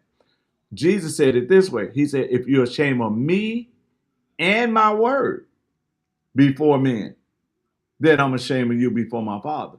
So nobody is ashamed to say, I'm a Christian, but they're ashamed to stand on his word. Why? Mm-hmm. Because standing on his word is going to be controversy. Yep. Standing on his word is going to put you on an island by yourself. Yep. You see what I'm saying? So they're afraid to stand on his words. And so if we're and one thing that I try to get people to understand is this. Yes, I'm a man of God, but I'm not going to walk around and try to beat people up with my Bible in my hand, because Jesus told me that I'm the light of the world, a city that sitteth on a hill that cannot be hidden. Then he said, let your light so shine before men that they may see your good work and glorify the Father. Not glorify me, but glorify the Father. So whether you're an atheist or a believer, I'm going to make sure you're both taken care of. Amen. Amen. Whether you're a Democrat or a Republican, I'm going to be a governor for both. And I'm going to make sure the people are taken care of. Whether you're rich or poor, I'm going to be a governor for both. So it's not about what are you going to do only for this? It's not about a this. It's about us. And so that is one of and I think that's one of the biggest reasons why even mainstream media won't even do an interview with me right now. That is why conservative radio hosts that I even sat on platforms with, that I even spoke at tea parties with, would not even do an interview with me Yeah. because they want to keep it a two-party system. Yeah, yeah. They don't want anybody to come out and say that. And you don't get to see a lot of light get shined on independence, honestly, ever. Whenever you start to hear the races, you only hear about left and right. You never Right. hear the middle ground. They don't even mention it a lot of times, especially Exactly. whenever you get to the very large like presidential elections. You never hear about that. I can't think of who ran as an independent for the presidential term. Well, I remember a little bit of this election, but the previous election, I don't know who was running then. They don't ever talk about the independents. Right. But what I was wondering, with that being said, why is now the right time for you to, you know, really be able to get into a position to put people over the parties? Why is now the right time? Number one, there's no incumbent. It's an open seat. Number one. Okay. Number two, people are sick and tired of both parties telling them, this is your candidate. This is who we want you to support. Whether they, they don't do it fair, where you have a real primary and then the people choose. The party chooses for you. And if the party chooses for you, then the party is still controlling you instead of you controlling the party. And so there's people on both sides of the aisle that's sick and tired of this. They sick and tired of the lies. They sick and tired of the mess, and nothing gets done. Yeah. Nothing gets done. I tell them the most powerful thing that we can ever do for Wisconsin is have an independent governor that is not owned by special interest groups, that is not owned by a party, but can govern and govern right. And this is why it's the best time. If there was not a third choice, a lot of people wouldn't even go to the poll. Yeah. Yeah. I know it's starting to seem that way in a lot of places. It seems that a lot of places is no real option. It's something that you're starting to see a lot more too of people sitting in the middle lately, especially with Trump being the president. You know, you have a lot of people who were there was with Trump a lot when he first got elected, and even some of my close friends and family, they were pro-Trump. And then now with a lot of the things that are going on, they maybe don't like exactly how he's going about things, why he's doing it, how he's doing it. And you do hear a lot of people nowadays will claim to be independent, even people who were Democrats. And what I've seen a lot lately is, and I used to make it almost like a joke. I used to say, independent just means you really favor one party or another, but you just don't want to be part of the team. And I'll kind of make it a joke. But a lot of times you really do have more beliefs of one side or the other, but they just take it too far. And it's like, well, I can't go with what you're saying on that. That's crazy. I agree that people should have, let's say the Democrats, they do agree. You might agree that people should have different types of benefits, Social Security, welfare, food stamps. You might agree with that, but you might not agree with transgenderism being pushed out into the schools. You might not agree with all the just different little things that are going on, immigrants, illegal immigration, the little things that add up to be something huge whenever it goes against your morals. Or on the same side with Trump, some people, they agree with almost everything he says up until he started kicking everybody out the way he did. There's some people who never get over the story about the Blackhawks that pulled up to Chicago, the Ice Blackhawks that they had. And what can you say? Like it violated some rights. And because people were so polarizing on left and right, you just might be right about it might be time. Sometimes I think maybe not, but here's the thing. Here's the thing, and this is why it's so beautiful for me as an independent. The pastor side of me, the servant side of me, want to take care of the social issues. All right. We got Right. homelessness, our veterans are homeless. We got mental illness, drug overdose, human trafficking, sex trafficking, even now organs trafficking. So we have all of these things. I don't believe in a handout, but I do believe in a hand up. Okay, so that's the pastor side of me, and that favors a lot of people on the left. This man really cares. He works for the people, right? Yeah. The business side of me is over on the right. You're wasting too much money. You adding more taxes, which you don't really need. You just got to budget what you got. We need to shrink government. Government is getting too big. So that's the business side of me is saying, okay, we can go in here and we can fix this problem. We can shrink government. The pastor side of me said, oh, we can go over here too. And guess what? Social service used to be in the church, right? The churches used to be the social service. So let's go back to some of that. We need families strong. Why? Because if you got strong families, you got strong communities. You got strong communities, you got strong cities. You got strong cities, you got strong counties. You got strong counties, you got strong states. And that's that side of me. That's the pastor side. Let me help you become more self-sufficient, that you're not dependent on. And then the business side of me, okay, let's shrink government. Right. Because we need to shrink government. Let's keep our Wisconsin National Guards in Wisconsin. Let them not go fight a war that have not been okayed by Congress. So keep our National Guards in Wisconsin to do their job and their duty to protect Wisconsin. Yeah. I can understand that. That's what they're there for. Yes. So I didn't know they had Wisconsin National Guard out there.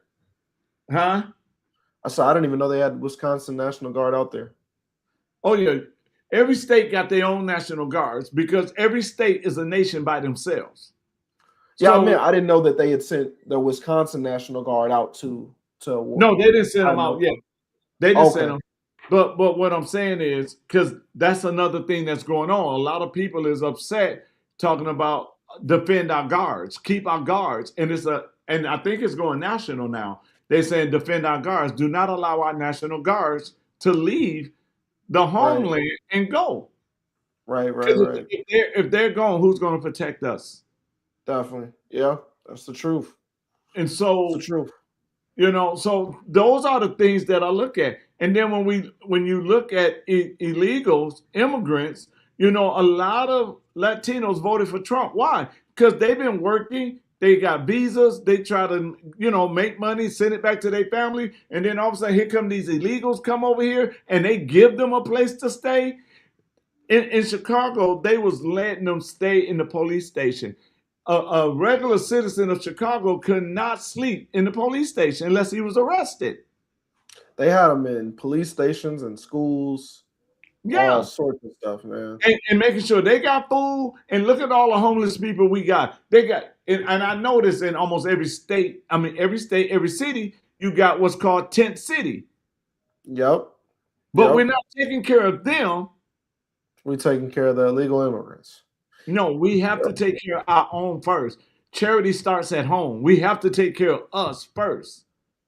And, people get mad if you skip them in the grocery store line. Why are they not mad that people are skipping them to get the benefits that they can't even get? Yeah, I think it's all a trick. I think, and you know what? Somebody told me the other day, they said, well, the government brought all these people over here and promised them things. And when you look at it, yes, Biden's administration, they didn't come over here because they were told that they're not allowed here. They came over here in vast numbers because they were offered something. They were offered handouts. And a lot of people were saying, well, you can't bring them all over here, give them the handouts, and then you change presidents. So you're like, nah, get out. We don't like you. We kick you out, And that's like one of the biggest things that you hear with that whole situation. People saying, I just don't like that that's happening or whatnot. And I understand that. But at the same time, there's people, I live in Texas, man. I do roofing. I hire roofing crews every day. I'll tell you what, they're not speaking English.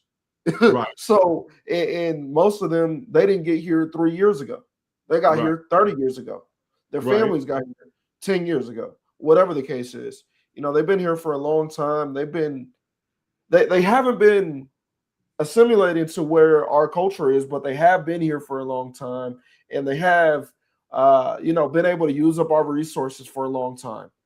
And the fact that we have so many people who will say, why can't they get those same benefits? Why can't they get what we get?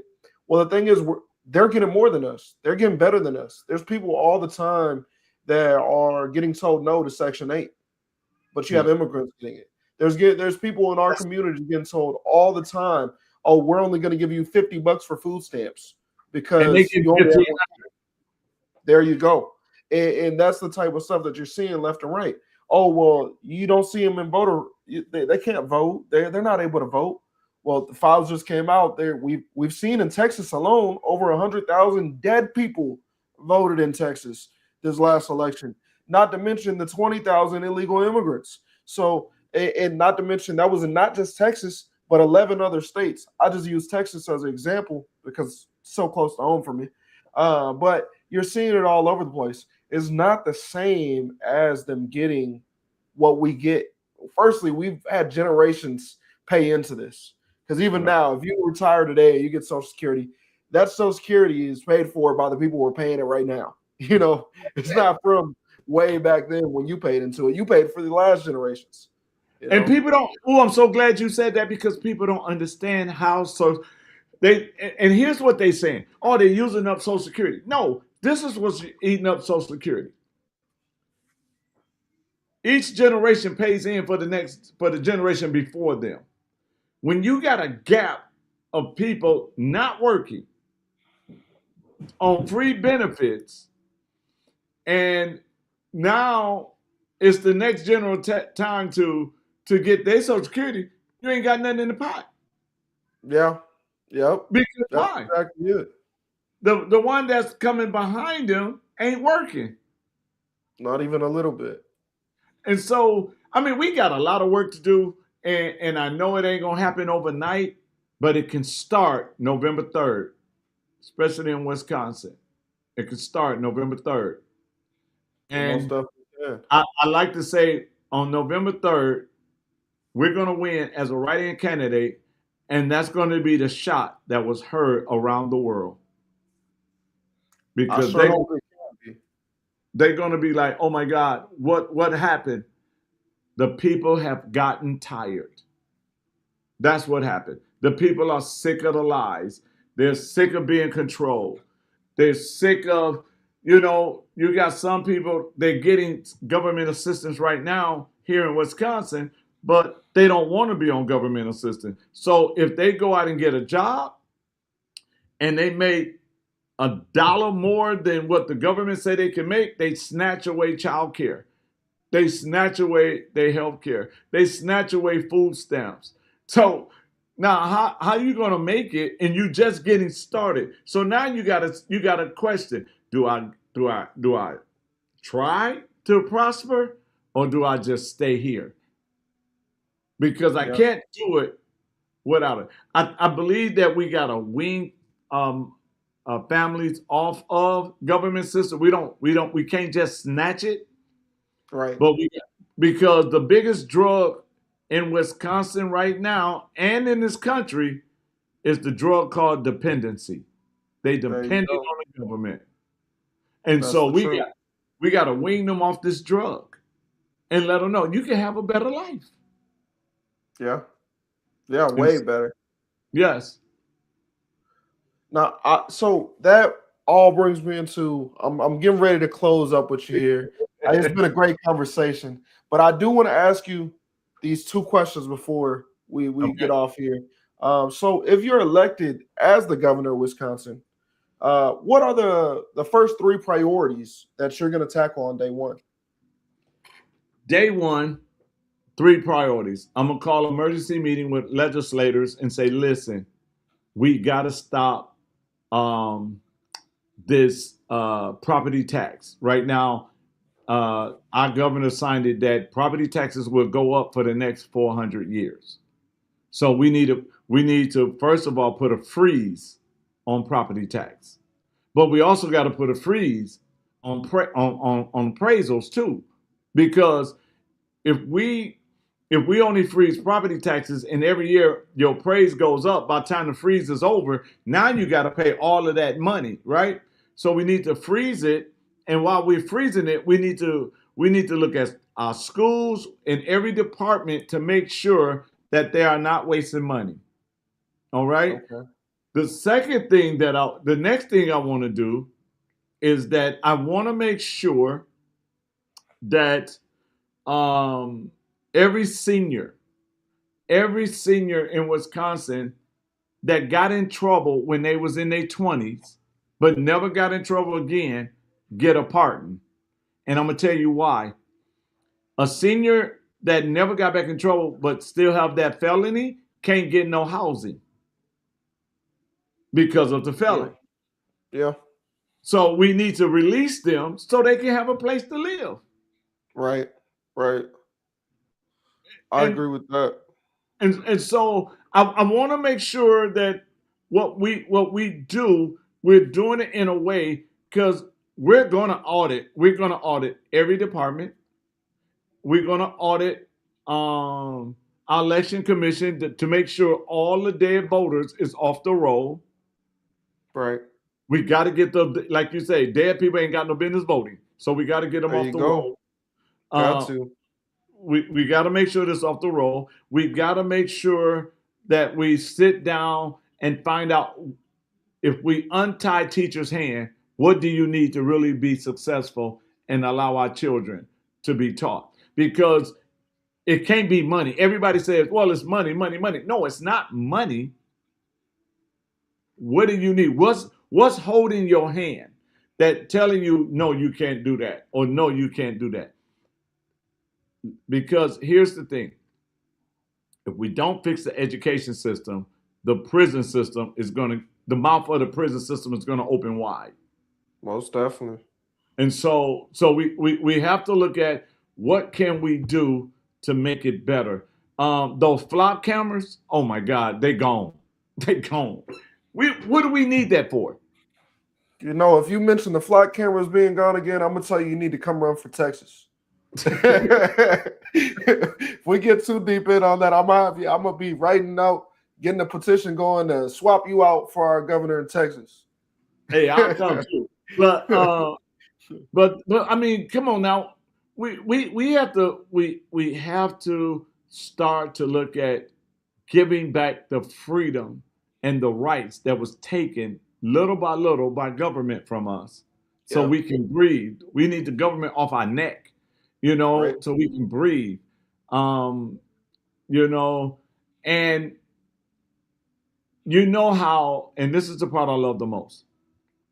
Every department we're going to go through, but you also got to understand, when the Dallas Cowboys got rid of Mike McCarthy and they brought in a new coach, that new coach brought in his team. Yep. That sees what he sees and can buy into that vision. And that's something that we need. I need to remove some people from some department heads and say, hey, listen, if you can't do the job that I need done, you got to go. I need somebody there that can get this done, because we're wasting too much of taxpayer dollars. Yeah. And the waste stops day one. The moment I'm sworn in, you better have your numbers in order, because the waste stopped day one. There you go. Well, and that was something, you said something in there that I kind of wanted to speak about. You were talking about the pardons for the felons who, never did anything since 20. I think that's so important, because I worked in the prison. I know that there's a lot of inmates that are actually, they're good people. They made a mistake. I tell them all the time, the only thing that separates me and you is 2 seconds, a 2-second decision, maybe less. It only takes a split second to pull a trigger in a bad situation, you know. Right. And some of these people, they were protecting their daughter. They had rage from something that happened. Some of these people, they did do a heinous crime. You know, I even bumped into some of the crazies out there. You know, I worked in mental health unit for a short period of time too, you know. So I've seen some of the crazy ones, but there's also some really good ones. And there's no hope for them after. The only thing Right. that they can do, and the sad part is, if we know that they only did 5 years and this is their first time in prison, typically we say when they get out, we'll see you in another 5. Because that's what the statistics show. If you've only did 5 years, you've been a little bit rowdy or anything like that in prison, you're typically going to come back within 5 years. Most times when you go to prison. And for them to not have any avenue, any route to actually do better, but we're holding them to a higher standard because they messed up the first time, but there's no support, there's no help. They get all their rights taken away. They don't have anywhere to live unless they have somebody else sign a piece of paper saying that they can go live with them while they're on probation when they get out of prison. You know, different things like that. It's so hard for them to rehabilitate into society and just acclimate all over again. It's, and not to mention, you've already, it's like you time traveled. You went in, it was 2010, and now it's 2026. And you're looking around like, what is that? An iPhone? What do you mean? I had a BlackBerry, you know. And so it's a whole different world. It's a whole different economy. It's everything is completely different. And they paid they did their due to society. They already paid their dues. There's no need for them to keep beating the dead horse and just ruin these guys' lives forever. So I think that is something that would be great for Wisconsin if that was implemented for pardons for the people who are only one-time offenders, who have only did something at a younger age. These dudes deserve second chances. And a lot of people, they'll look at me crazy when I say that because I worked in the prison. But because I worked in the prison, I get to see it on a first-hand basis that a lot of these guys, they deserve a second chance. And the world turns their back on them. You know, when I do prison ministry, I tell those young men, the person that committed the crime is not you. That person that committed the crime was on emotions. Yeah. And those emotions got the best of you. That's not who you really are. So don't define yourself off of the mistake you made being in your emotions. While you here, spend time with God to find the real you. So this will be your last time here.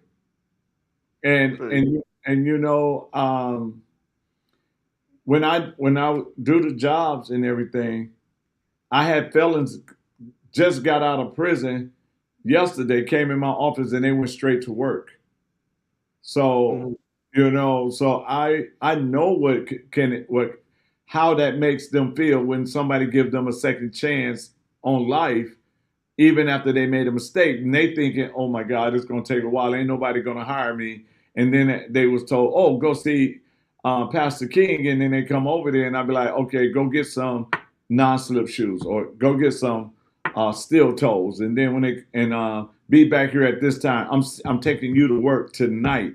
You know, they be like, what? I'm like, tonight I'm taking you to work. You're going to work tonight. So they be like, wow. And it's amazing because they'll say stuff like, you know, you saved my life, you know, because there was no hope for me and I didn't know what I was going to do. And I didn't, you know, my mind was already starting to, how should I say, drift to the other side and say, you know what, you got to feed your children. So the best way to do it is go up by the store and rob somebody. Right. You know, but we was able to change a lot of lives that way too. So I'm just grateful to God that I was able to, and we're still doing it. And but I'm just grateful to God. And this is why I don't make no promises. I always tell people I'm just going to do what I'm already doing. Help changing lives, help making it better, making Wisconsin a great place that people will move. So, yeah. you know, I was telling my fiance, I was like, man, if this guy wins Wisconsin, maybe we'll move out there. It was like, nah, I don't know about Wisconsin. I said, maybe we'll move out there, man. He seems like he'll run it good. And we both looked at each other like, Wisconsin. But it's because of a history of it not being a desirable place. How do you think you can change it to become more desirable? well, I'm not gonna use the word desirable, okay? I'm gonna switch Okay. that word. Yeah. And I'm gonna say my goal is not to make it desirable. My goal is to make Wisconsin sexy. Okay. Okay. And when people see people coming together, whether they started in the beginning of it, the middle of it, or even at the end, right? They want to be a part of something. They want to be a part of, who don't want to be a part of a community that your children is safe? Yeah. Right. Who don't want to be a part of a community if you're an entrepreneur and it's entrepreneur friendly? Yeah. Who don't want to be a part of a community where we put our farmers first and making sure that the farmers. I even looked at Tennessee. Tennessee has a health plan for their farmers, and 14 other states adopted it. I'm looking at that right now to see how we can implement that here in Wisconsin, because Okay. we got to make sure our farmers are taken care of as well. You see what I'm Definitely. saying? Yeah.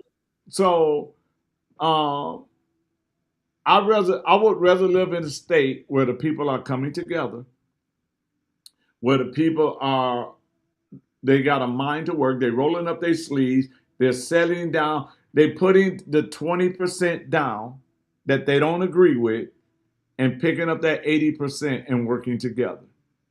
Right. Right? Definitely. And so, because that's what's keeping us apart, 20%. Right. 80% we agree on. 80% we can work with that. Just like I tell people all the time, you got people in Wisconsin that are Dallas Cowboy fans. I hate to say it, but Dallas Cowboy fans, America's team, we everywhere. Packer fans, but the biggest fan base is the Steelers. I hate to tell you that, but it's the Ooh, Steelers. I'm sorry for you guys. But you got them all right Yeah. on the same block. The 20% is we don't agree on who team is the best.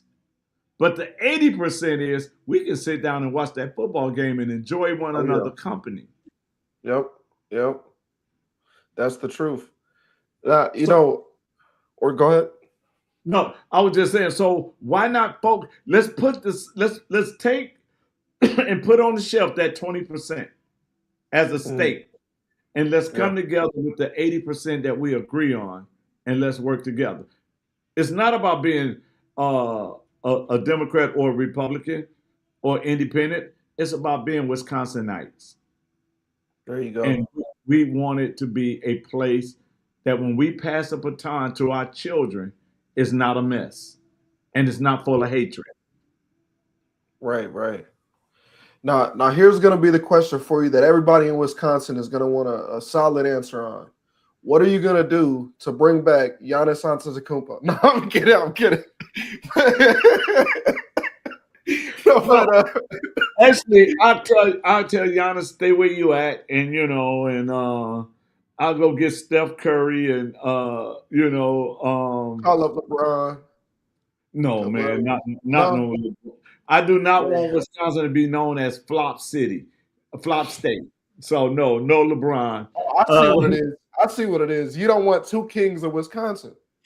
Well, you got Dr. King and the king of basketball. It's not enough room for the two of you. I see. Well, technically, he's not even the king of basketball, but man.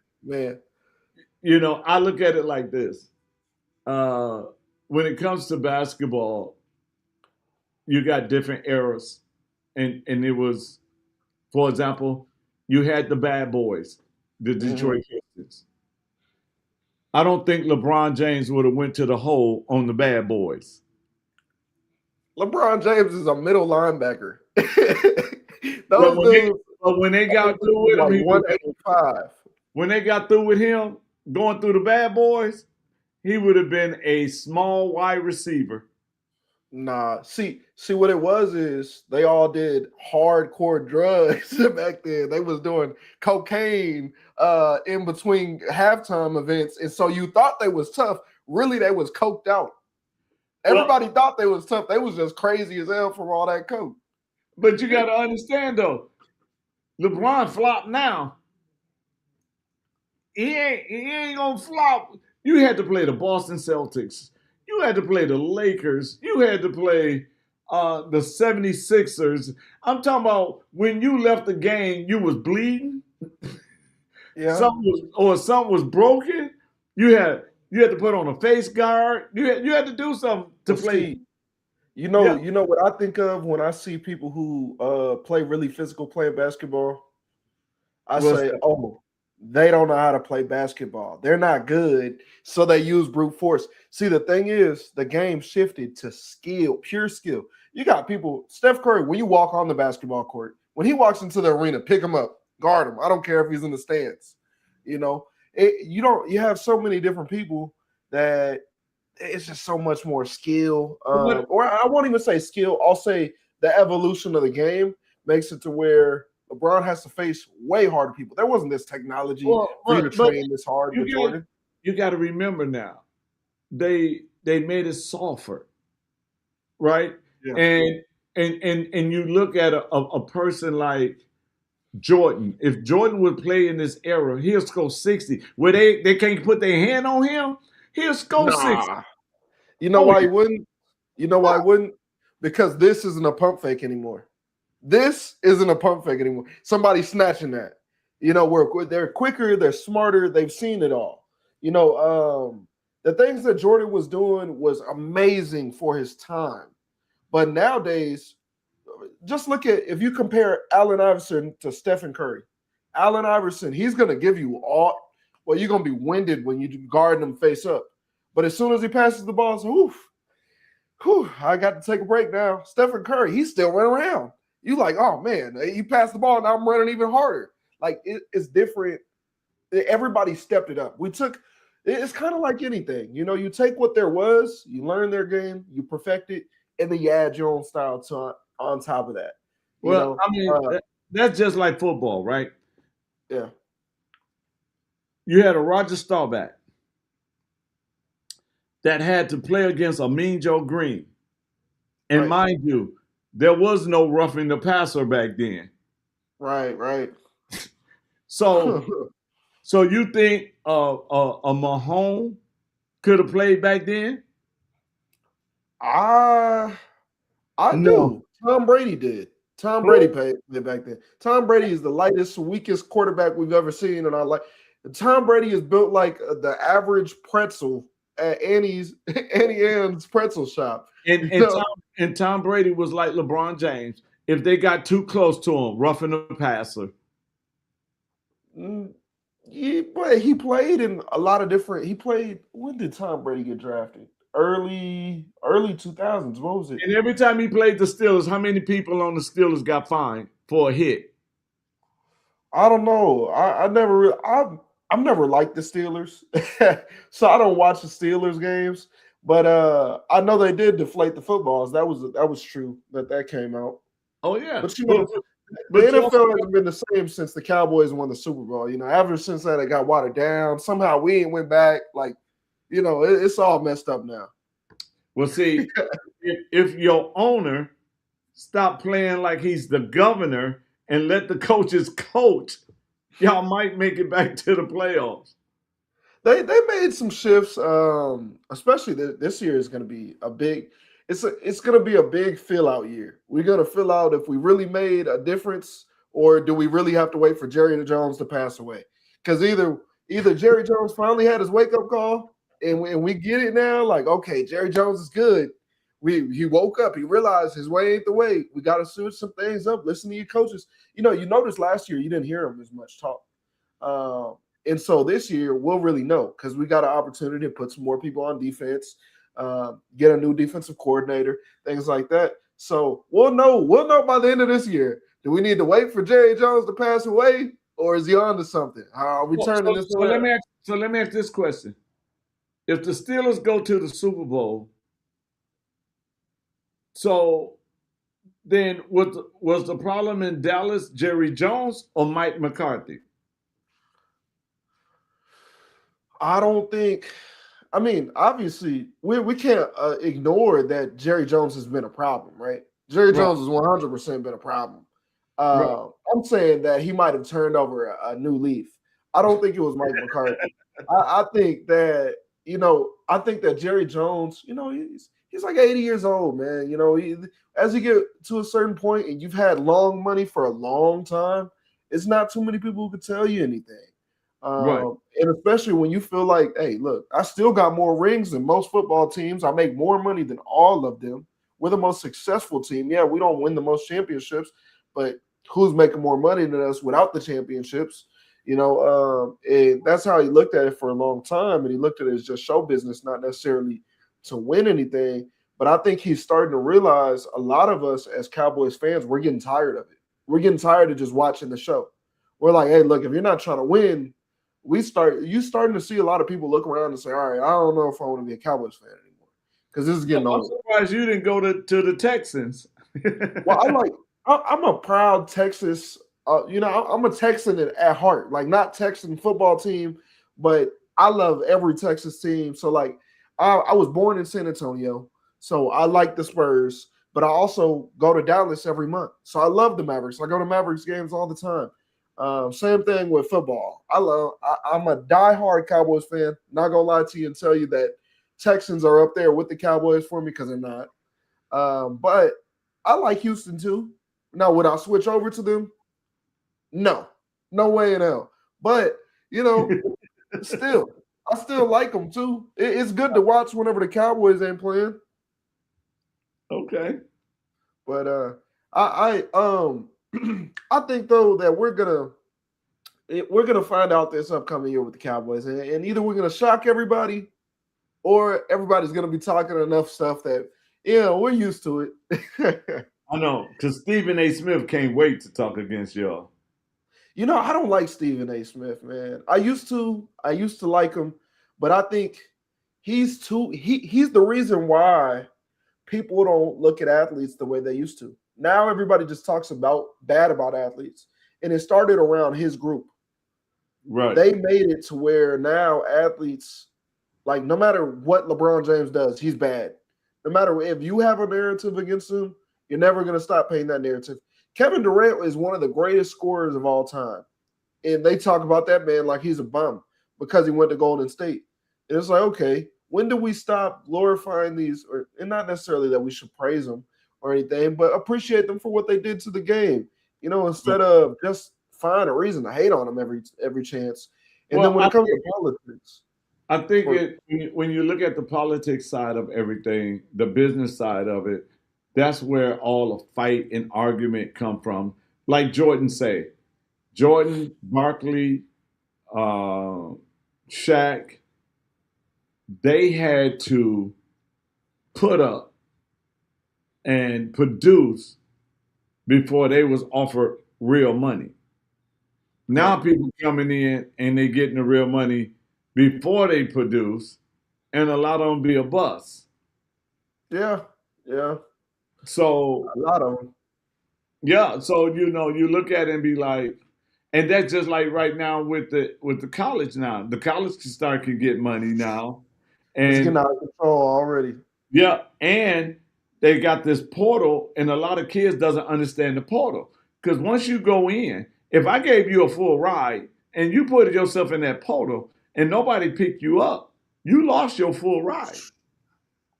Man, I didn't even know that. I never been in NIL sports, but that's something I don't pay attention to college at all. Weirdly enough, I pay attention to the recruits their last year or two. If I think they might go to the Cowboys, but if not, I don't really. I like it better when you can get to know get to know them a little bit better, a little bit longer. Right. I like to watch them. I gotta ask you this because you're a LeBron fan. So I gotta ask you this. Fan. I think he's the greatest to ever play. Roll the ball out, but fan, nah. But Okay, go ahead. That's that 20% we're gonna disagree. We're gonna put that on the shelf. But but no. And this I had a group of young men that I take to the ballpark, and they work for me, and we volunteer and they do things. But we had a conversation, and the conversation they was talking about different ball player sons that's either coming up now or that's already there. And one of the questions came up was like this: do you think that if LeBron James would have retired, Bronny would be in the NBA right now? It depends. Given his college record. It depends, right? Because Bronny was a number one prospect until he had his heart injury. When he went down with his heart, that was, what changed it. If LeBron James retired, I don't think there's a rush on getting him to the NBA. I think they allow him to build up through college, because a lot of people get hurt in college and build up their reputation. That's where you get the opportunity to really build your confidence and build a reputation of what you do and what your craft is. And that was kind of stripped away from him. And then the way they kind of did him, it's like he got drafted in the second round, the last pick, Well, and then everybody hated him for it. Like when the whole world hates you all day, every day, and at first they loved you, and now for no reason they just absolutely hate you, and you're super young, and all that's on your back, and not to mention your dad is LeBron James. Like you got to live up to that. Everything you do, they comparing you to LeBron. So I think that if he did retire, it would have given him a little bit more wiggle room to be himself and grow into his own game, and he might have been even better than he is now. That's what I give you that. But because I think there was a lot of that shadow in him. That's just like Milwaukee Bucks, right? You had Giannis and his two brothers, right? Yeah, it's close. Giannis left, and the Bucks showed them how much he wanted their brothers, and he got rid of both of the brothers. Right. Yep. Right. And so you think about it. They only there because you there. You leave, they gone. But guess what? He also knew Pat Riley was not that kind of president either. So he knew Pat Riley wasn't taking his brothers to sit on the bench. Yep. Wasn't gonna happen. It wasn't gonna happen at all. Yeah. You can't carry your weight. Go. You seen LeBron James going back to team up with where? Giannis, to team up with Giannis in Miami. They leaked it today. They didn't mean to tell everybody. He was supposed to announce it on the 27th, but the people who were supposed to, like, what show he was supposed to get on, they leaked it because they made a post, like, essentially, like, they accidentally released the promo before it was time to release the promo. Wow. So they came out with that today. Mm-hmm. Yep, going to Miami, back home. Well, his second home, back to Miami. I think that's a good place for him to retire. No, he needs to go home now. He needs to retire now. I think. I don't know. Why not? Why not stay around if you still got something to give to the game? No, I like to see him play. Here's the thing about it. You and I cannot take a day off from our job. Mm-hmm.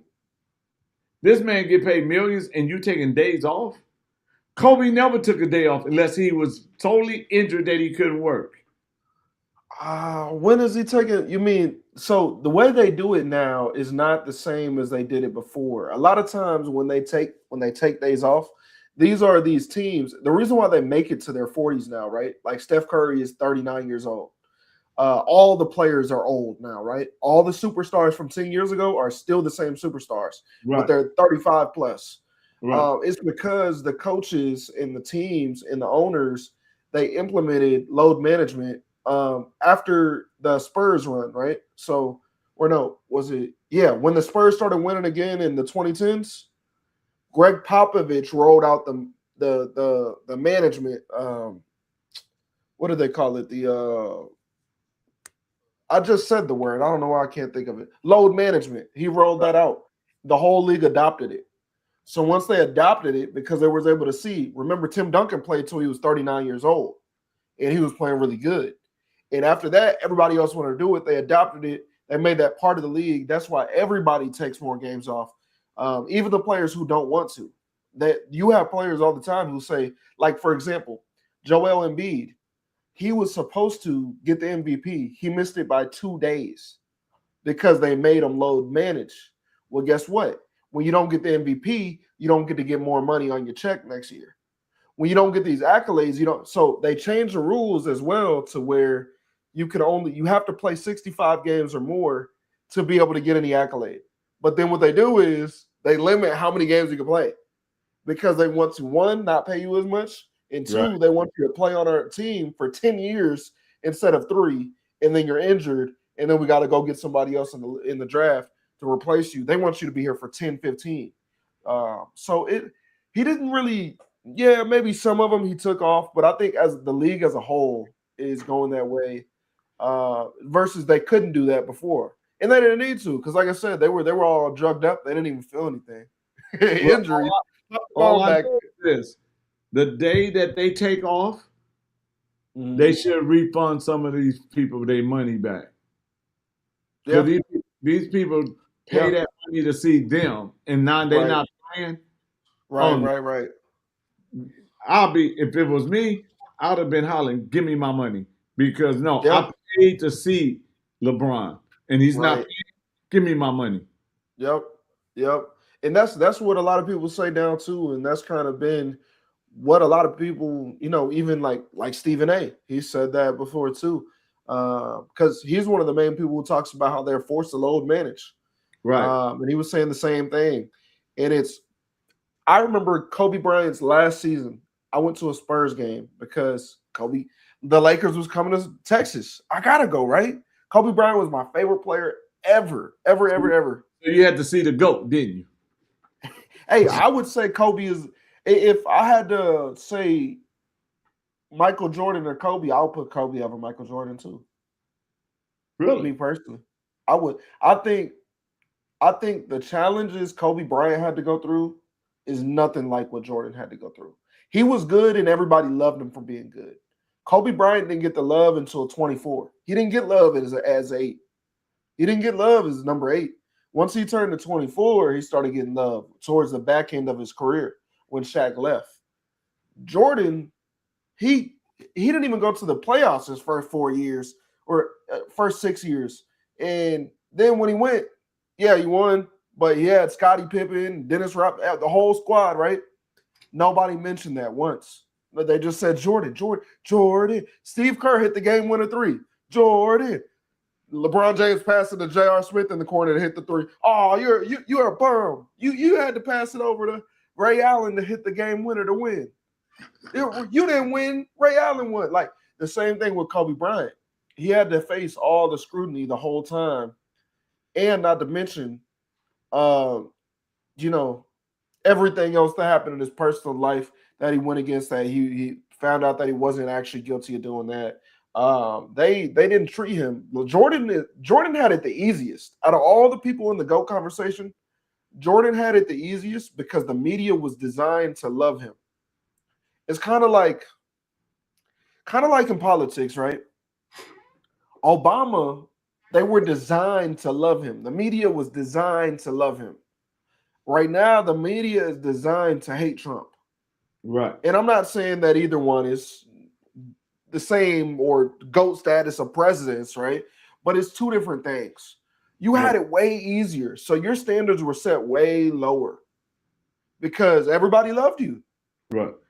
If everybody was against me and I come in and still get 4 rings and I still get told that people didn't walk past a trash can and throw trash away without saying my name. Kobe, that was the thing. You throw some trash. Kobe, You do anything. Kobe was the face of basketball for like 15 years. And you know, a lot of people misunderstood Kobe because of his work ethics. Yeah. They did not understand. And Kobe was, and like Kobe had, they showed it. Kobe was mentioning, no, I'm not passing my teammate the ball. Because if the way you practice is the way you're going to play on the court. Yeah. Yep. And you come to practice 10 minutes before practice start and leave right after practice over. Oh, no, I'm not passing you the ball. Yep. You That's the know, truth. but, you know, I think that, you know, our work ethics, in not just in sports, but even in politics, I'm not coming into politics to be liked. I'm coming to get a job done. Definitely. You know, not be the one that, oh, we all love him. No, they're gonna be like, that man is crazy, but I love the results of his craziness. Yes, sir. You know, You know, and I think that's what we you know, we have to look at. Do we want to be liked or do we want to be right? definitely. And that brings me, I know we just got a little off topic talking I sports. know. I was a fun conversation too. But that I do we've been on here for a minute. I gotta get the kids situated. So I want to go ahead and close this up real quick. I want to ask one more following question for you though. So imagine, you know, you win. When you win, and 5 years from now, what do you see Wisconsin looking like after a successful term as governor? Wow. You would throw that one, wouldn't you? I see businesses coming back into Wisconsin. I see that our education system is top notch. I see judges really doing their job instead of slapping them on the hand so they can go back out in the streets and kill someone. I see young leadership beginning to rise up and be bold, and saying, okay, we can take it from here. Because I'm not planning on being governor until I'm almost 80 years old. I'm going to enjoy my life. I'm going to continue to enjoy ministry. I just want to be, my legacy is he came to plug the holes. He came to stop the waste. He came to bring hope. He came to empower us. He came to change the education system. He came to make sure Wisconsin is safe. And now he's turning it over. So when I turn it over, I got some young, smart, powerful, fearless young people, male or female, that understand I don't have to bow down to any party, but I can go forward to make Wisconsin, to continue to make Wisconsin a better place.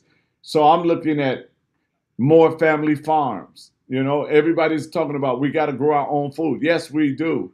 So I'm looking at more family farms. I'm looking at um, making sure that our water stay fresh, our water stay clean, our forestry is not destroyed. You know, I'm looking for more homeowners that are in the city in the state of Wisconsin and not being owned by people outside the state. I don't want China to have none of Wisconsin land at all, none of it. So I just see a healthy population growing because of opportunities. I would love to see businesses come into a community, and when they set up shop, they invest in that community, not just there, but they investing, they're empowering, they are involved in the communities. Um, and I want businesses to want to come to Wisconsin. And so Definitely. uh, I want it to be like no other. I don't want it to have I want it to have its own thumbprint. I don't want it to have a Republican thumbprint or a Democrat thumbprint. And I want it to have a independent that other independents would get up and run for office to see that, hey, we can have a mind of our own and we need to, fight for our state. And so I just see, and I'm like I said, I might do 2 terms, but I don't know. It might be a 1 term to get things rolling, and then endorse somebody and say, okay, take over, go for it, and say, okay, I did what needs to be done. But I do know this, and I will say this: the Bible teaches us that the anointing flows from the head down, from Aaron's head down to his beard, all the way down.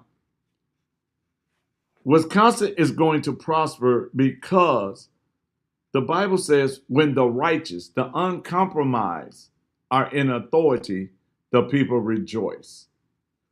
So we're going to have a state that's rejoicing. Why? Because you're going to have a man of faith who will listen to the wisdom of God to how to make Wisconsin better. Okay. That sounds like a good plan, man. I my last and final thing, I want to leave you with the last word. So imagine you're speaking directly to the Wisconsin voters viewing this show tonight, or maybe even in the future. Why should they not only support you, but take the extra step in writing your name on the ballot? What do you want them to remember about the name David D. King after this interview? Well, those of you that are in Wisconsin or thinking about moving to Wisconsin, I want you to, before you think about David King, I want you to think about both parties. I want you to think about the Democrats, and I want you to think about the Republicans. And I want you to ask yourself, why are you so loyal to someone that is not loyal to you? They supposed to represent you. You don't supposed to represent them. Then I want you to ask yourself a question. What do you got to lose to put a person in the middle that can make sure that this state is governed according to the Constitution? That this state is governed by someone that is looking out for your children all the way to the next 4 generations. Then I want you to think about, do I want Democrats to have power? Do I want Republicans to have power? Or do I want to have my power back? And if the answer is yes, you want your power back, then take it back by writing David D. King on the ballot on November 3rd. Well, I'm sorry, go ahead. I was going to just say this. If you outside of Wisconsin and you want to be a part of history to watch it, then says, you know what, I want to donate, I want to help. If you are a podcaster and you say, I want to interview him, then whatever it takes, let's show mainstream media that they are not the one in charge, but we the people are in charge. Well, there you have it, everybody. That's David D. King, or I'm sorry, Dr. David D. King. Let me put that doctor on there for you. You earned it. If you guys want to show your support, he just lets you know how. If I was in Wisconsin, he would definitely have my vote, but I'm not in Wisconsin. If you come to Texas and run, trust me, you'll have my vote. But thank you guys all for tuning in to the show, dropping your comments and your thoughts, hearing what Mr. David had to say here, Dr. David had to say here, and really being able to hear his side of exactly what is important to Wisconsin and what needs to change and how you can improve Wisconsin. I appreciate everybody tuning into the show.